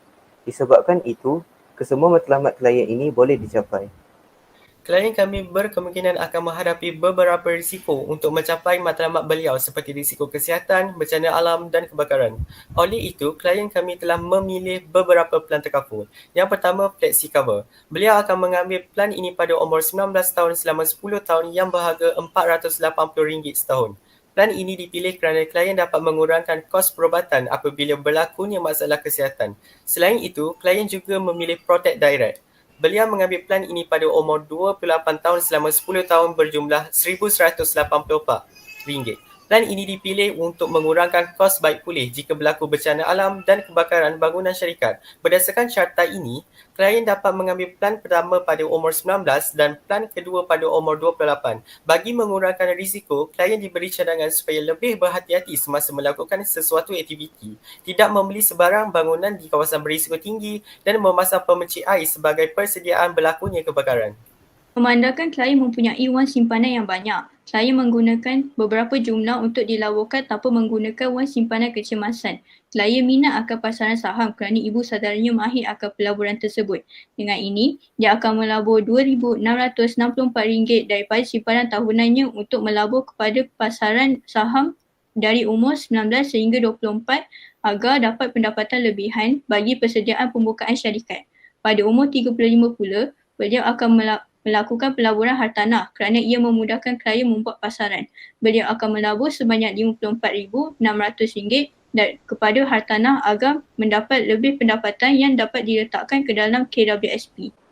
Kami juga mempunyai beberapa strategi inovatif untuk klien yang berwatakkan bertanggungjawab dan semangat akan sesuatu benda. Antara strategi kami untuk klien adalah selalu berhubung, memantau dan menyuruh klien untuk membagikan gajinya serta selalu membayar bil mengikut masa yang ditetapkan. Dengan strategi ini, klien dapat mengetahui di manakah berlakunya pembaziran perbelanjaan, klien akan berbelanja tidak melebihi bajet dan klien tidak terbeban dengan tunggakan sebarang bil. Jika strategi ini tidak diikuti klien, dia akan menghadapi beberapa masalah seperti kemuflisan, kehilangan harta benda akibat penyitaan, mempunyai masalah keluarga dan terbeban dengan hutang. kami semua telah pelajari mengenai betapa pentingnya matlamat hidup, cara membuat bajet dan cara memilih beberapa insurans perlindungan. Antara cabaran yang dihadapi semasa program ini ialah bagaimana untuk mendapatkan maklumat daripada klien, mengatur strategi klien dan bagaimana untuk tidak berbelanja lebihi had. Dengan ini, kami dapat mengaplikasikan ilmu yang dipelajari ke dalam kehidupan dengan cara membuat jadual perbelanjawan, menyediakan beberapa bahagian wang untuk dilaburkan dan memperuntukkan beberapa jumlah wang sebagai simpanan. Itu sahaja pembentangan kami pada video ini. Terima kasih kerana sudi menonton dan memberi perhatian. Dengan ini, kami dapat mengaplikasikan ilmu yang dipelajari ke dalam kehidupan dengan cara membuat jadual perbelanjawan, menyediakan beberapa bahagian wang untuk dilaburkan dan memperuntukkan beberapa jumlah wang sebagai simpanan. Itu sahaja pembentangan kami pada video ini. Terima kasih kerana sudi menonton dan memberi perhatian.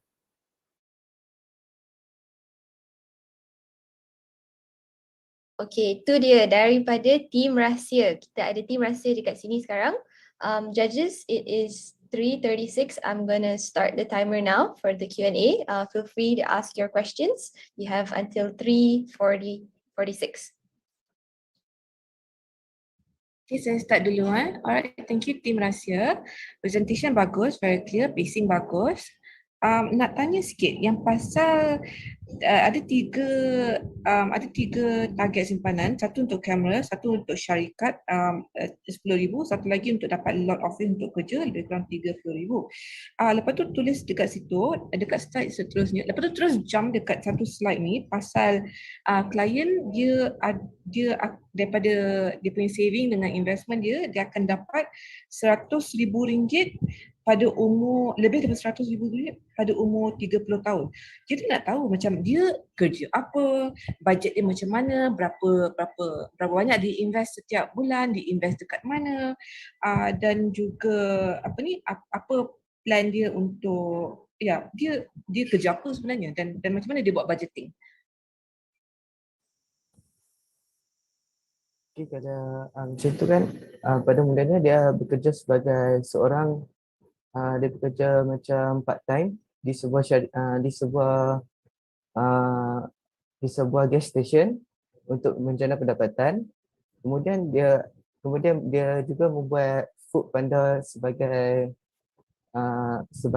untuk menambah juga dia punya pendapatan. Kemudian dia juga invest dekat masa umur 19 sehingga 24 yang dapat menjana pendapatan dia dan dapat membuatkan duit simpanan beliau berjumlah RM100,000. Ada lain boleh teruskan ataupun kalau ada sesiapa daripada tim rahsia yang nak tambah lagi pun boleh. Satu lagi, kalau diikutkan, klien ni dia akan bekerja di sebuah syarikat trademark di mana itu adalah syarikat milik kawannya sendiri.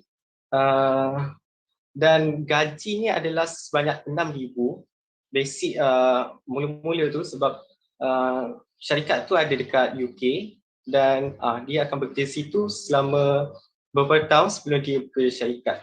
Ya, sendiri.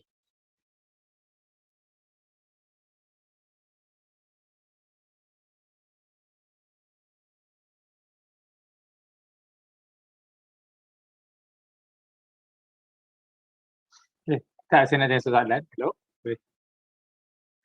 Tak, okay, on the tadi presentation tu, just nak komen lah. Yang takaful tu, yang contact direct tu kan, itu adalah perlindungan nyawa, life, bukan perlindungan bangunan lah.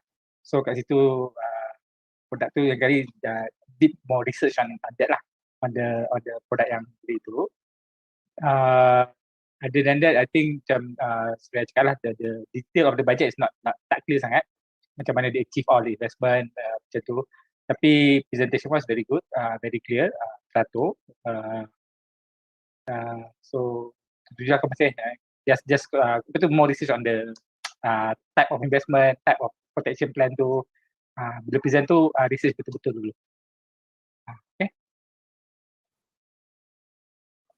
Okay. Assalamualaikum dan selamat petang. Tim rahsia. Kenapa tim rahsia? Kenapa nama rahsia? Apa cerita sikit? Apa yang memang rahsia? Saya Sebab confused. untuk maklumat lah, kami ni boleh menyertai sama ada dua kategori. Yang pertama kumpulan dan satu lagi untuk individu. Kenapa? Kenapa? Kita sikit. Jadi kami semua ni ambil kategori individu dan diletakkan di sebuah kumpulan, dan kami tak tahu latar belakang kumpulan tersebut, ahli kumpulan kami. Jadi terdapat banyak rahsia daripada setiap ahli kumpulan kami. Jadi sebab itulah dinamakan rahsia. So sebelum ni tak kenal satu sama lain lah ni? Tak kenal. Apa pengalaman bila nak buat plan kewangan ni bila tak kenal satu sama lain? Boleh tak kongsikan sedikit pengalaman tu? Senang ke susah ke? Cuma duduk tempat lain-lain ke? Daripada area lain-lain ke? Kalau boleh kongsikan, Izzy dari mana, Izwani dari mana, Sanur dari mana, boleh? Kalau tak keberatan nak cerita. Asalnya dia daripada Terengganu, Katie dia daripada Selangor, dan saya daripada Kedah. Aku semua lain-lain. So bila buat planning ni, macam mana nak samakan? Sama tak dia punya expectation dan antara satu sama lain tu?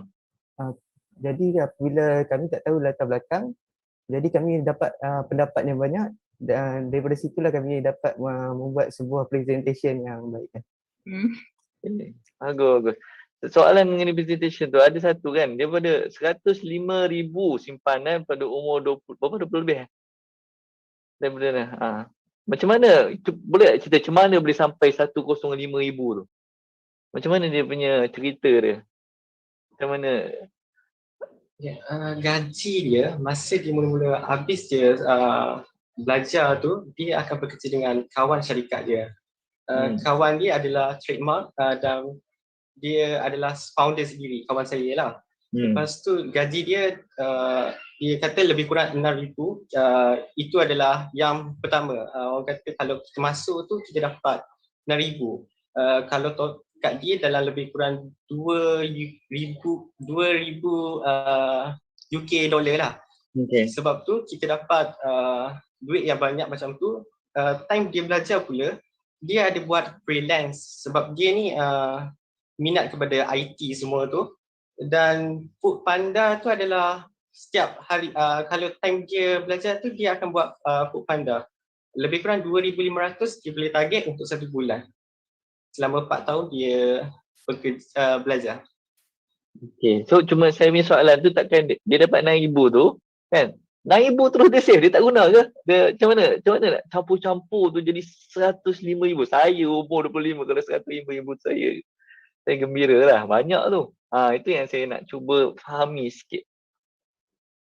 Kami macam contohnya daripada 6,000 tu kami bahagikan duit kami, ada yang untuk saving, ada yang untuk kita invest, dan ada yang untuk dibelanjakan. Jadi satu bulan itu kita dapat contohnya RM3,000 ataupun RM4,000. Jadi setelah 12 bulan untuk 1 tahun, kita dapat dalam RM36,000. Jadi kalau kita tengok kat slide itu, dia ada macam 5 tahun, dia punya simpanan untuk 5 tahun. Jadi daripada 35,000 itu kita darabkan kepada 5 tahun. Jadi kita punya pendapatan kita jadi banyak. Okay. Terima kasih atas jawapan tu. Barry mana? I sorry, I took the slot. I just saw you unmute when I. No worries. Yeah, actually soalan saya actually quite similar to Najib lah. So I pun nak tahu berapa banyak yang anda actually perlu simpan sebulan untuk mendapatkan the 10,000 saving lah. So I think in a way tadi you dah jawab. Another question I tanya is, mengapa you mencadangkan jangka masa 10 tahun untuk plan takaful? I mean, mengapa 10 tahun jangka masa tu? Yeah.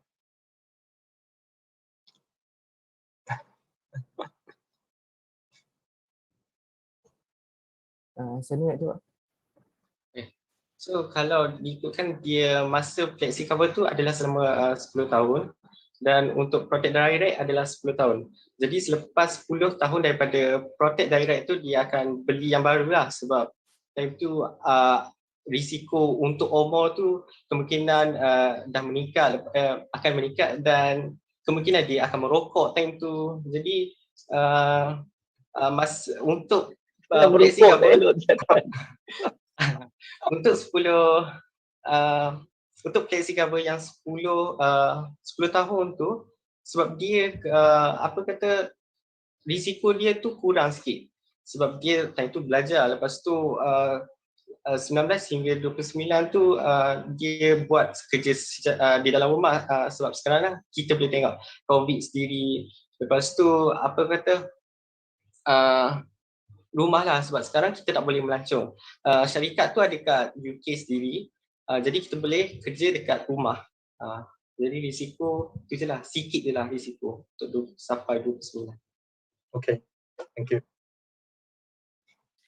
Okay, terima kasih Tim Rahsia atas jawapan tu and a very interesting history on your team name. Thank you so much for that. And to the judges, I'll give you about 2 minutes to continue on with your scoring.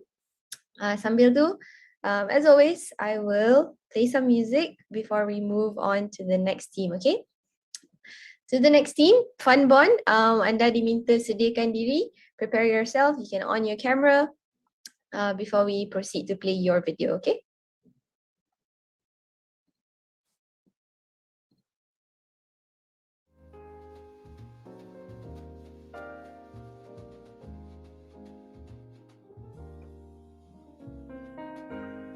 Hi Team Fun Bond, Farzana.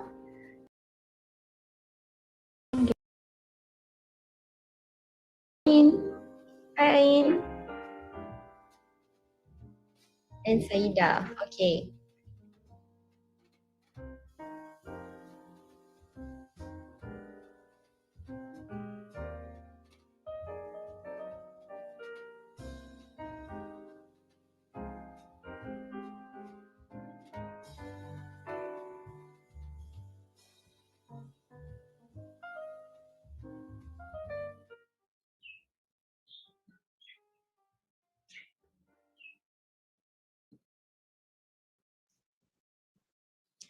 Alright, Team Funbon, I will now play your video.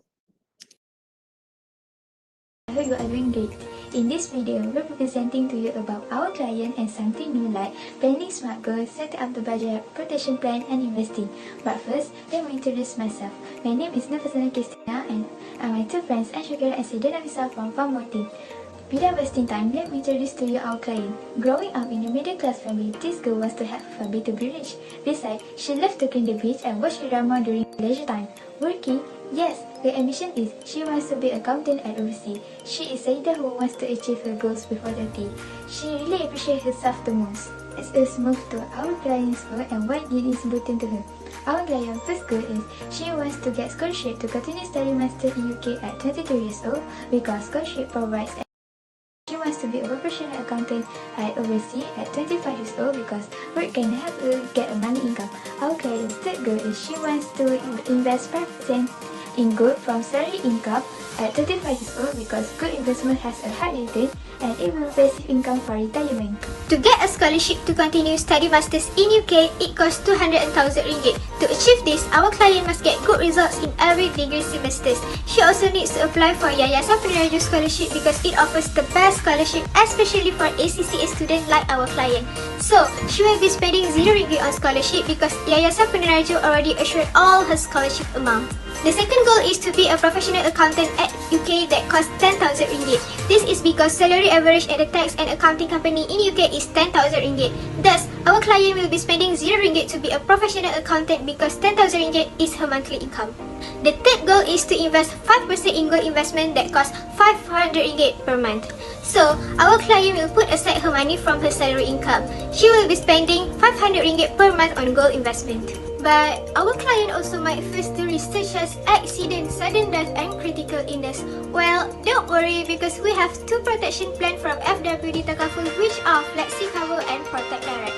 Flexi cover can cover her when an accident occurs, and Protect Direct can cover her family if anything happens, such as death. Our client has enough to spend monthly because she only needs to pay 23 ringgit per month for Flexi cover and 180 ringgit for Protect Direct. I would suggest my client to be careful in every action and check her car before driving as other ways to manage her risk. In addition, our client has an emergency fund and she is interested in 4 investments, which are Tabung Haji, shares, gold and ASB Maybank investment. She will invest in Tabung Haji because she wants to go to Haji, but shares, gold and ASB Maybank investment are for extra income for retirement. I'm suggesting my client to invest 900 ringgit in Tabung Haji, 2,400 ringgit in shares, 6,000 ringgit in gold, and 2,940 ringgit in ASB Maybank investment for annual payment. After all, these investments are to generate income to supplement our client working lifestyle.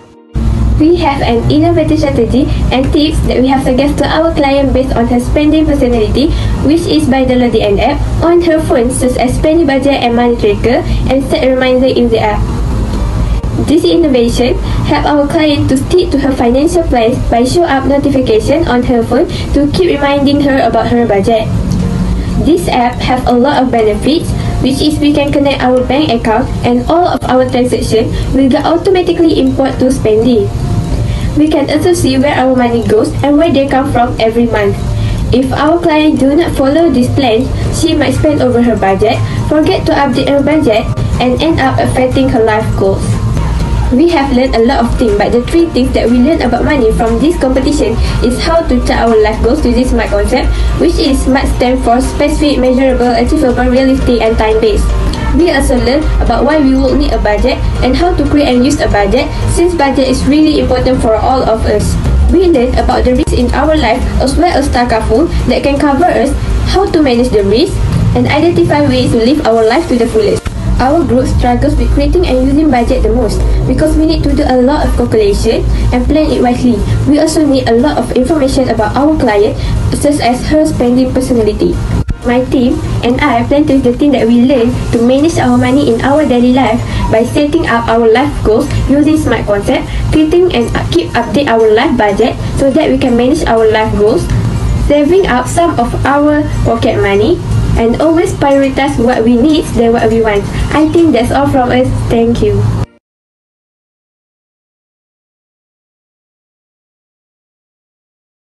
To manage our money in our daily life by setting up our life goals using SMART concept, creating and keep update our life budget so that we can manage our life goals, saving up some of our pocket money, and always prioritize what we need than what we want. I think that's all from us. Thank you. Right, there we have it from Team Fun Bond. Okay, I see all you guys are ready. Passing it on to the judges. You've got 10 minutes to ask your questions.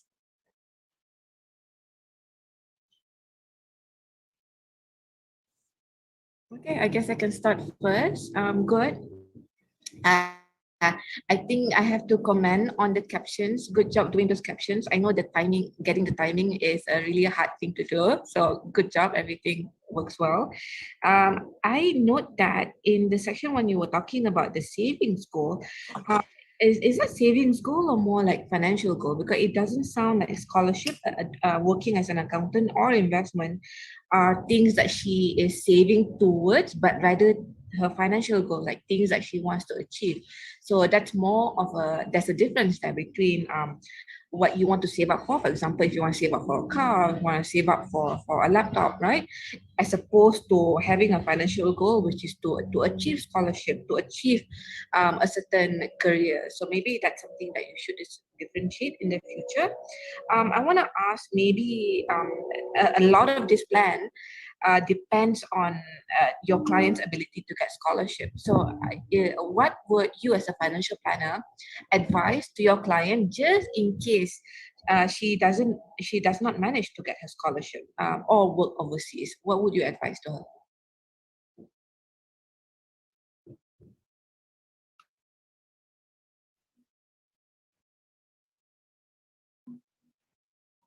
Can you hear me?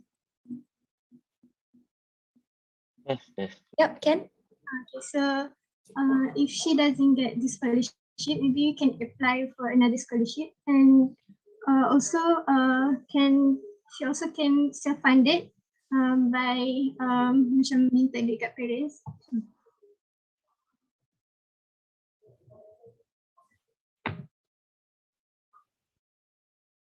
Alright, other judges up to you, or if Fazana also wants to chip in, more than happy to.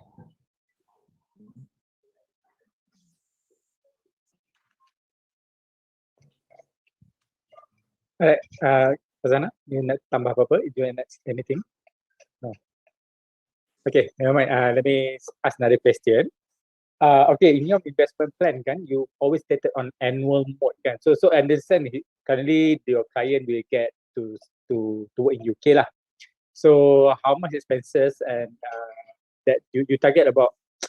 I saw about a few thousand per year, that kind of thing, kan? So in terms of that investment plan, how is it reflecting on the total income that she get? How many percent that she have to set aside for investment? And secondly, why you present it as annual punya expenses? Because usually the salary workers they got monthly on the salary basis, on a monthly basis, sorry. So kenapa when you propose to client, why you choose on the to present it in annual rather than berapa banyak kena spend in a month for investment, you know? Kan? Okay, so monthly income dia 10,000. So untuk tabung haji, dia start time dia umur 16. So parents dia yang akan tanggung untuk tabung haji RM900 annually. So untuk shares pula from bursa, dia akan invest RM200 monthly. And dipilih shares ni sebab waktu tu dia buat dropship and dia akan guna income daripada situ lah. Untuk gold pula, dia akan invest RM500 monthly and total 6,000 annually. So dia pilih gold sebab waktu dia kerja kan dia akan busy, so dia pilih gold sebab gold ni bagi high return and untuk extra income. Untuk ASB pula dia pilih Maybank and she will invest RM245 untuk sebulan.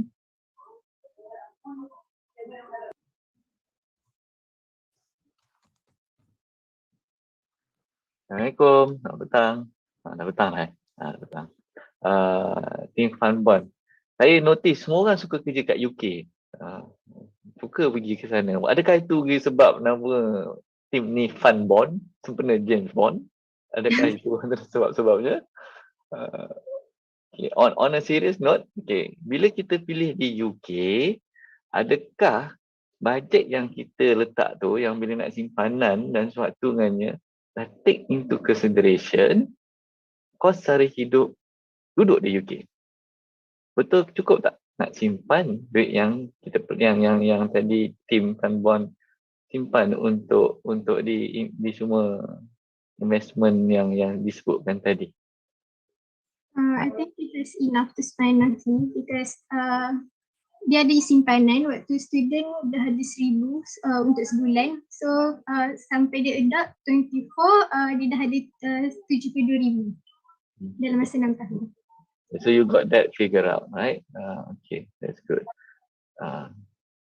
But I'm was ni I nampak you punya slide kat depan ni. Tapi I was pretty impressed that you were very confident to just go with the video with all three of you just speaking, and again like Suraya mentioned, the caption punya timing was really good. It really helped to follow your thoughts. So I do applaud you for that effort as well. Thank you very much. Good presentation. Gary, you wanna share your thoughts maybe?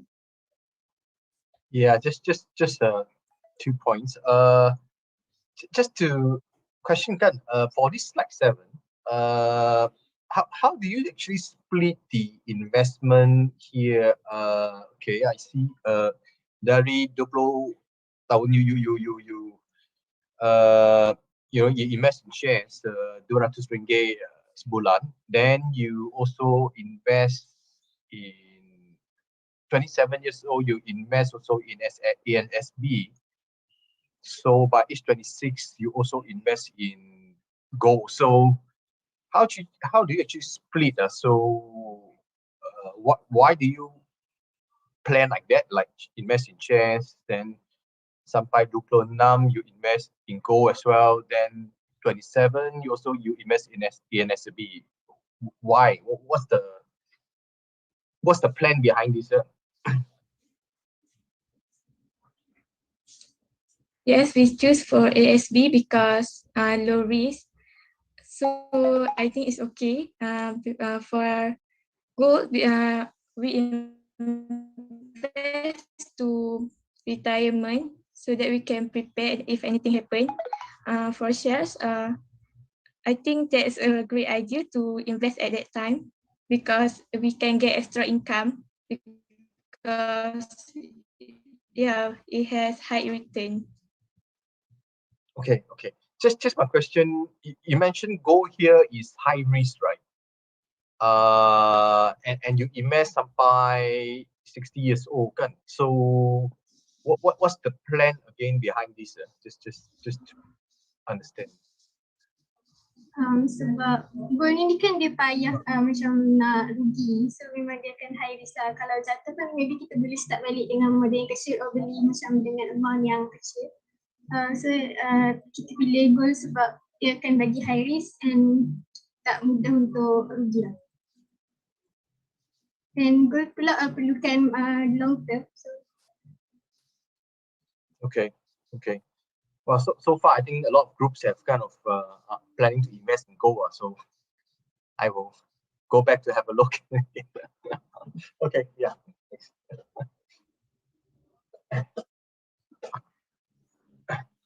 All right, we have 1 minute left, but if all the judges have no other questions, I will stop it there.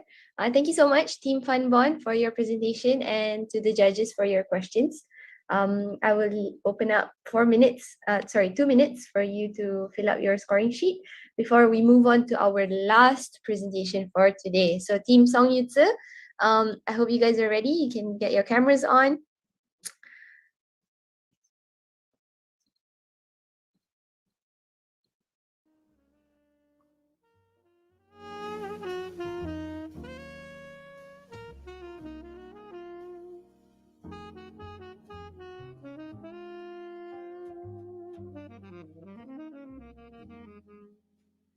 To the other teams who are watching, I hope you guys have kept in mind the 3 top teams that you are thinking of voting for, as well as the best participant throughout this competition. So in the voting form nanti, you will have a chance to vote for the best participant throughout this competition. Okay, seorang sahaja that you can vote for sebagai participant paling hebat throughout this competition. Okay, secara keseluruhan pertandingan ni.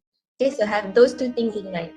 3 kumpulan terbaik dan juga seorang ahli yang paling baik secara keseluruhan pertandingan. Okay. Alright, we have all scores in from the judges. Team Song Yutze, are you guys ready? Can I get some smiles? Thumbs up? Yeah? Yes. Alright. Okay, I will be playing your video now. Good evening, everyone. I'm Yutze. And I'm Song Yu. In today's presentation, we'll present the financial plan of our client. My client is Wu Yutze. From the aspect of background, he is the only son in the family. He is a modest and independent student. He likes to do everything on his own and not depend on. His family is a thing in life that he cares about. And now, I'm going to talk about my life goals and determine whether they are smart goals or not. My first goal is to study at the University of Cambridge in UK. It's to get a good qualification and interview for a well-paid job with the graduation certificate in the future. My second goal is to have a program IB at the age of 23.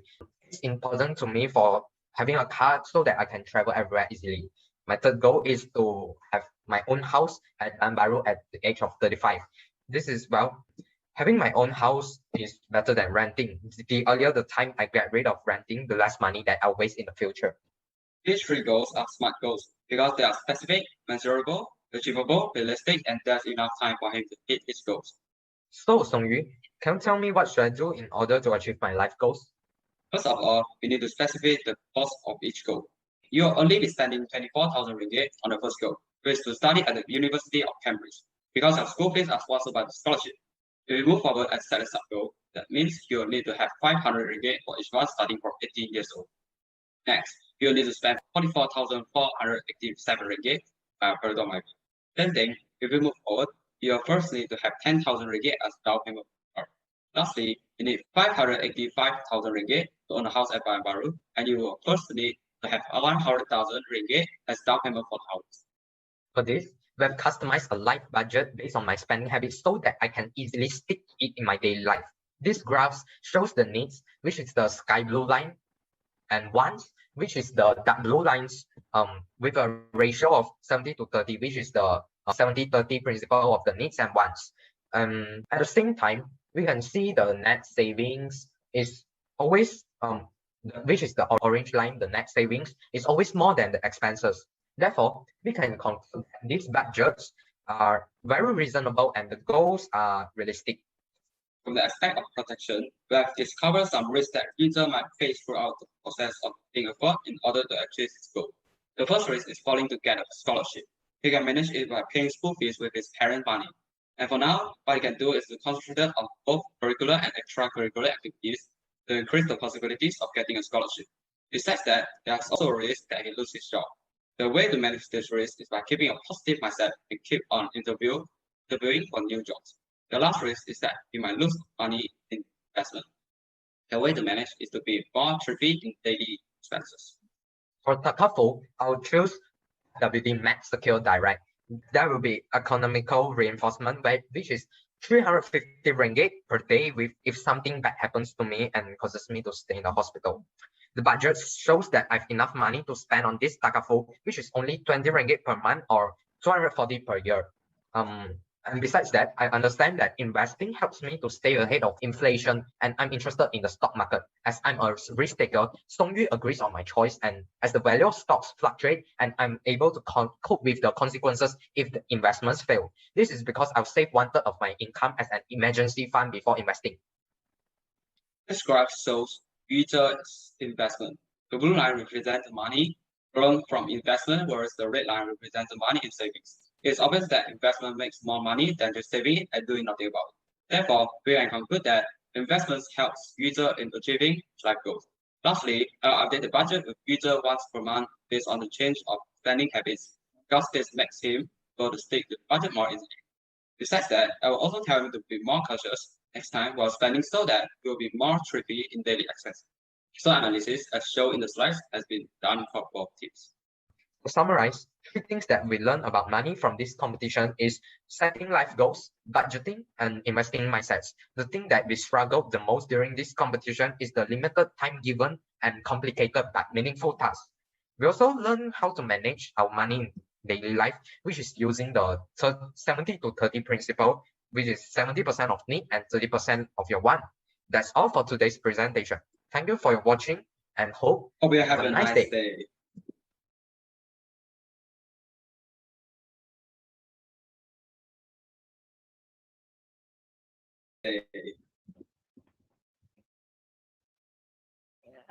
Right. Thank you, Team Song Yitze.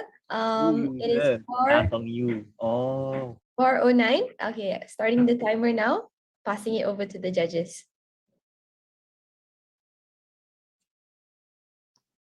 Gary, unmute. Maybe you want to start first, Gary?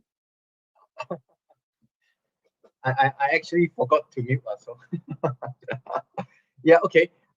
Just probably a point. So I like the the mindset here, which is the investing. To really start developing the investing mindset. Just a question here. No right and wrong. Why do you say renting is a waste of money? Like if you buy a house, you have a property, it's a property of yours, but renting is renting others' property, and you don't own any property. So yeah, buying a house and stay in it is better than renting. Yeah. I mean, you're right. It's just that in investing mindset, it's always good to keep an open mind. I mean, we see that property has prices has spiked a lot in the last 10 years or so. So now essentially, to buy a property, I see, especially you know, a lot of friends, they will have to basically apply for a loan that will be fully paid off when they retire. So you can imagine the kind of interest that they have to pay, versus, you know, if basically, you know, you use the interest to kind of invest, as you mentioned, in stocks. So again, that's not right and wrong. You know, just essentially keep open mind, and you know, as you rightly said, you know, do a bit of calculations and compare, you know, the opportunity cost here and there. So okay, I think pretty much like that. The other part essentially is, you know, is there any plan for emergency funds? I mean, you know, you mentioned some risk there. What will be, you know, your answer to that, or at least how much you think that emergency fund should be, you know? 1/3, like 1/3 of my income. Why 1/3? Because the 2/3 needs is needed for daily expenses and also takaful and investments. Yeah. Okay. Yeah, that's all from me. Thanks.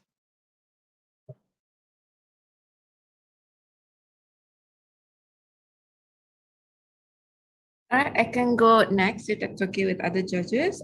Thank you, team, for I really enjoyed this section where you put the graphs. It looks really, it's obvious that you have put the simulation behind it.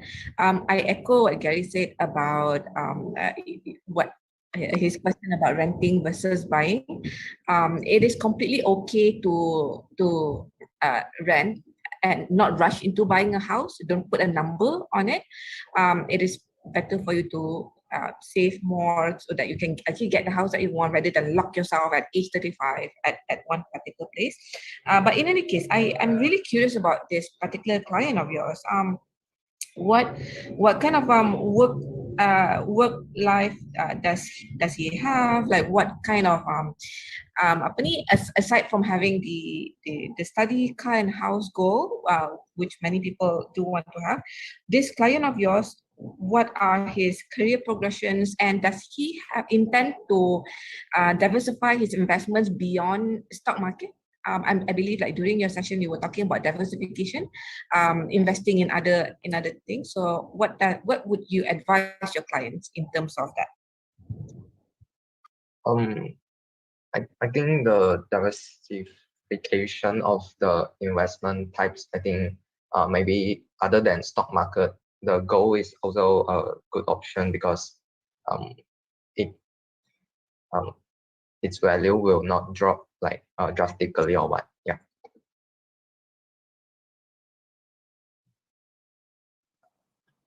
And it also helps you to stay ahead of inflation. Okay, maybe I'll go next. So first and foremost, Team Song Yu Zi, right? Did I pronounce that correctly? Right? Okay.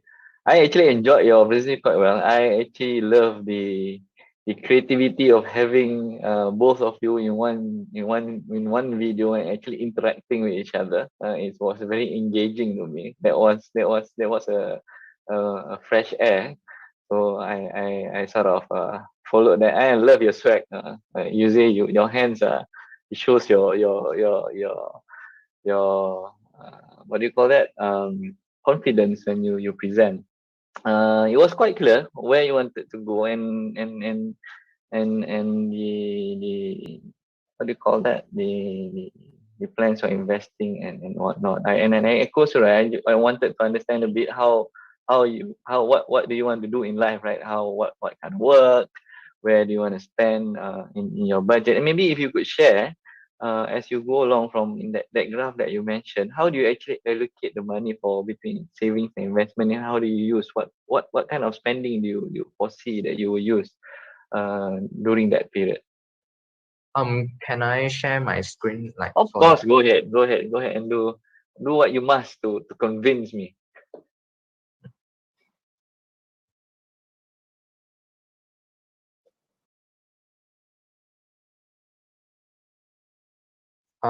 This is the budget of our client, and yeah, and this is the expenses and savings for his student life. Like the expenses is 100 and savings is 200. Yeah, and his monthly allowance is 300 because like one day he gets 10 ringgit and 30 days he get 300. Yeah. So the same question, right? He doesn't want to entertain himself at all. Is he okay? Are you okay with that? Yeah, I think so because like listening to the music videos in YouTube like cost you no money. So Okay, all right. Okay, that's a good answer. At least I know. I just wanted to understand if it's that right. A personal care. Do you need anything to take shower or anything? You know, anything? maybe in during the student life it's sponsored by my Okay. parents. Okay. Good. All right. Go ahead and share. And for the adult life, the allowance because I'm a newbie maybe and during the age of 21, like I'm a newbie for in the lawyer firm. Yeah, so it's only 3,000 per month. Although the normal salary for lawyer is 4,000 per month. Based on our research on job street. So yeah, but we just put it 3,000 because I'm a newbie, yeah, beginner, something like that. And the money allocated for expenses is 2,000, which includes the takafu and also investment. Yeah, and the savings is 1,000, which is the 1/3 for emergency fund. Yeah, like just now what I've said. And this is for the adult life.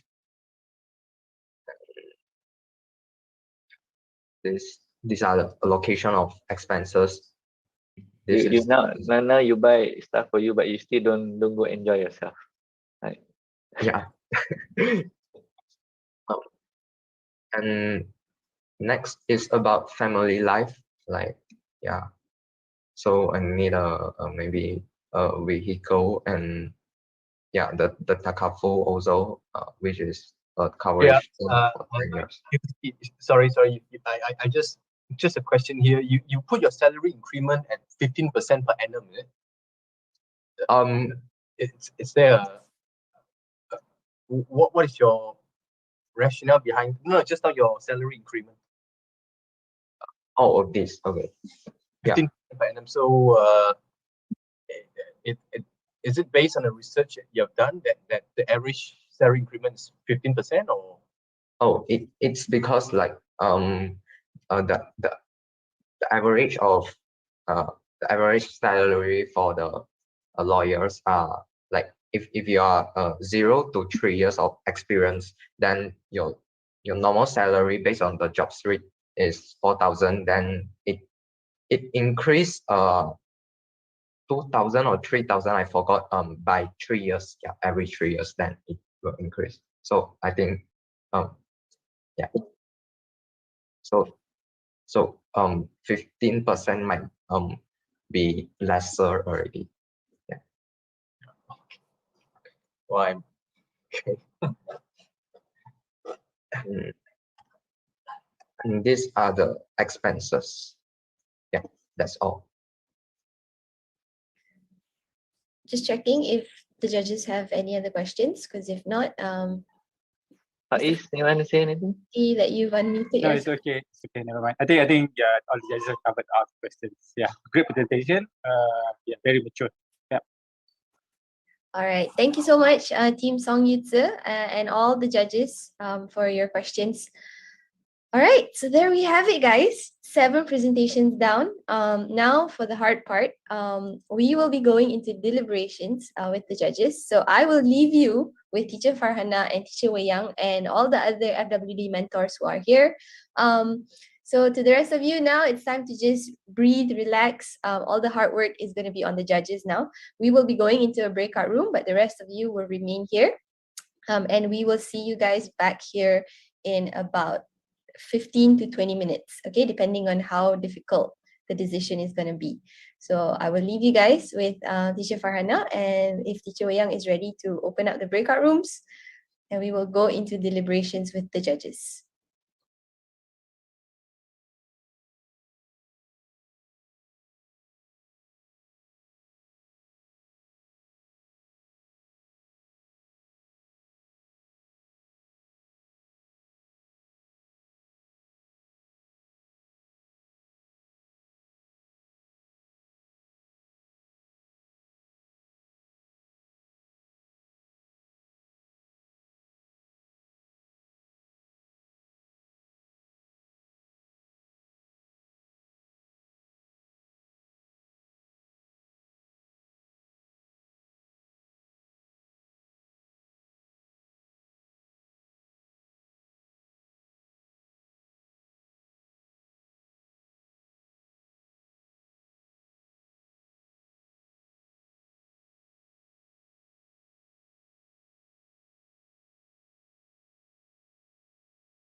to teacher Nalisa.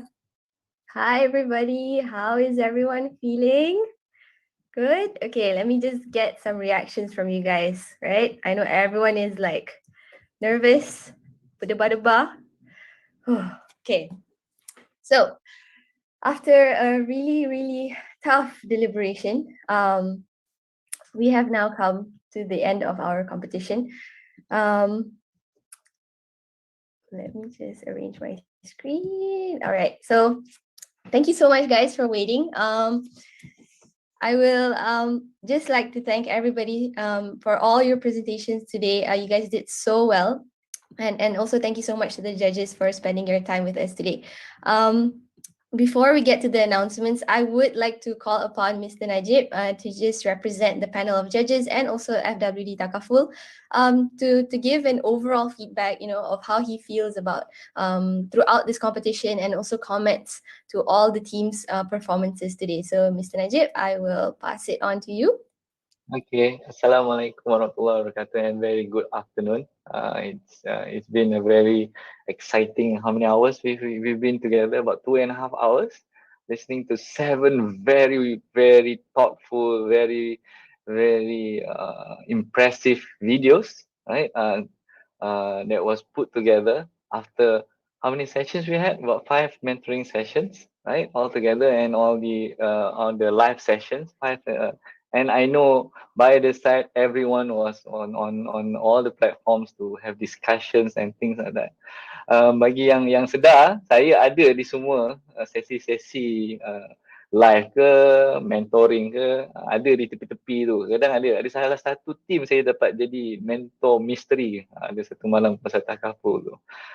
Dan even during those sessions, I was already impressed.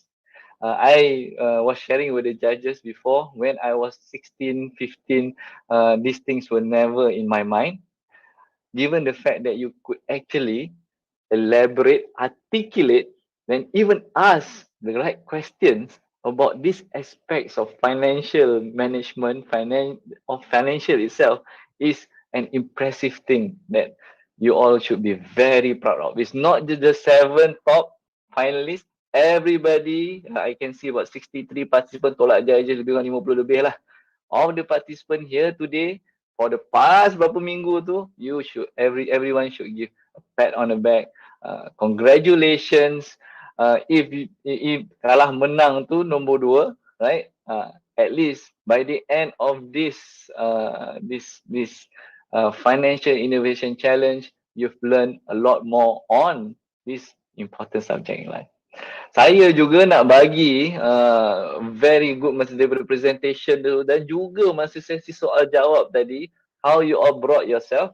You were very prepared. You are very confident people. Some of you want to go to Cambridge, Harvard and whatever and so many places. Don't give up on those dreams. With the way you're bringing yourself now dengan cara yang masing-masing semua daripada hari ini bawa diri, InsyaAllah kalau letakkan usaha-usaha yang sebegitu akan tercapai nanti. I was told by teacher Alina and teacher Nalisa, all the other videos yang didn't even make it pun extremely good and I'm looking forward for them to share with me.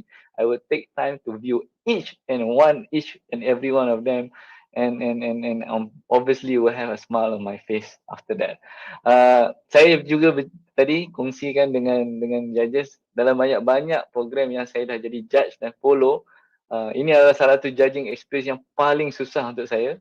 Kerana dia nak judge bukan sahaja in terms of how you bring yourself but your understanding, and I'm very pleasantly happy today you've made my day to see how a lot of you have managed to learn a lot and share with all your friends online today as you go through the presentation and the Q&A session. Dengan itu, tahniah kepada semua.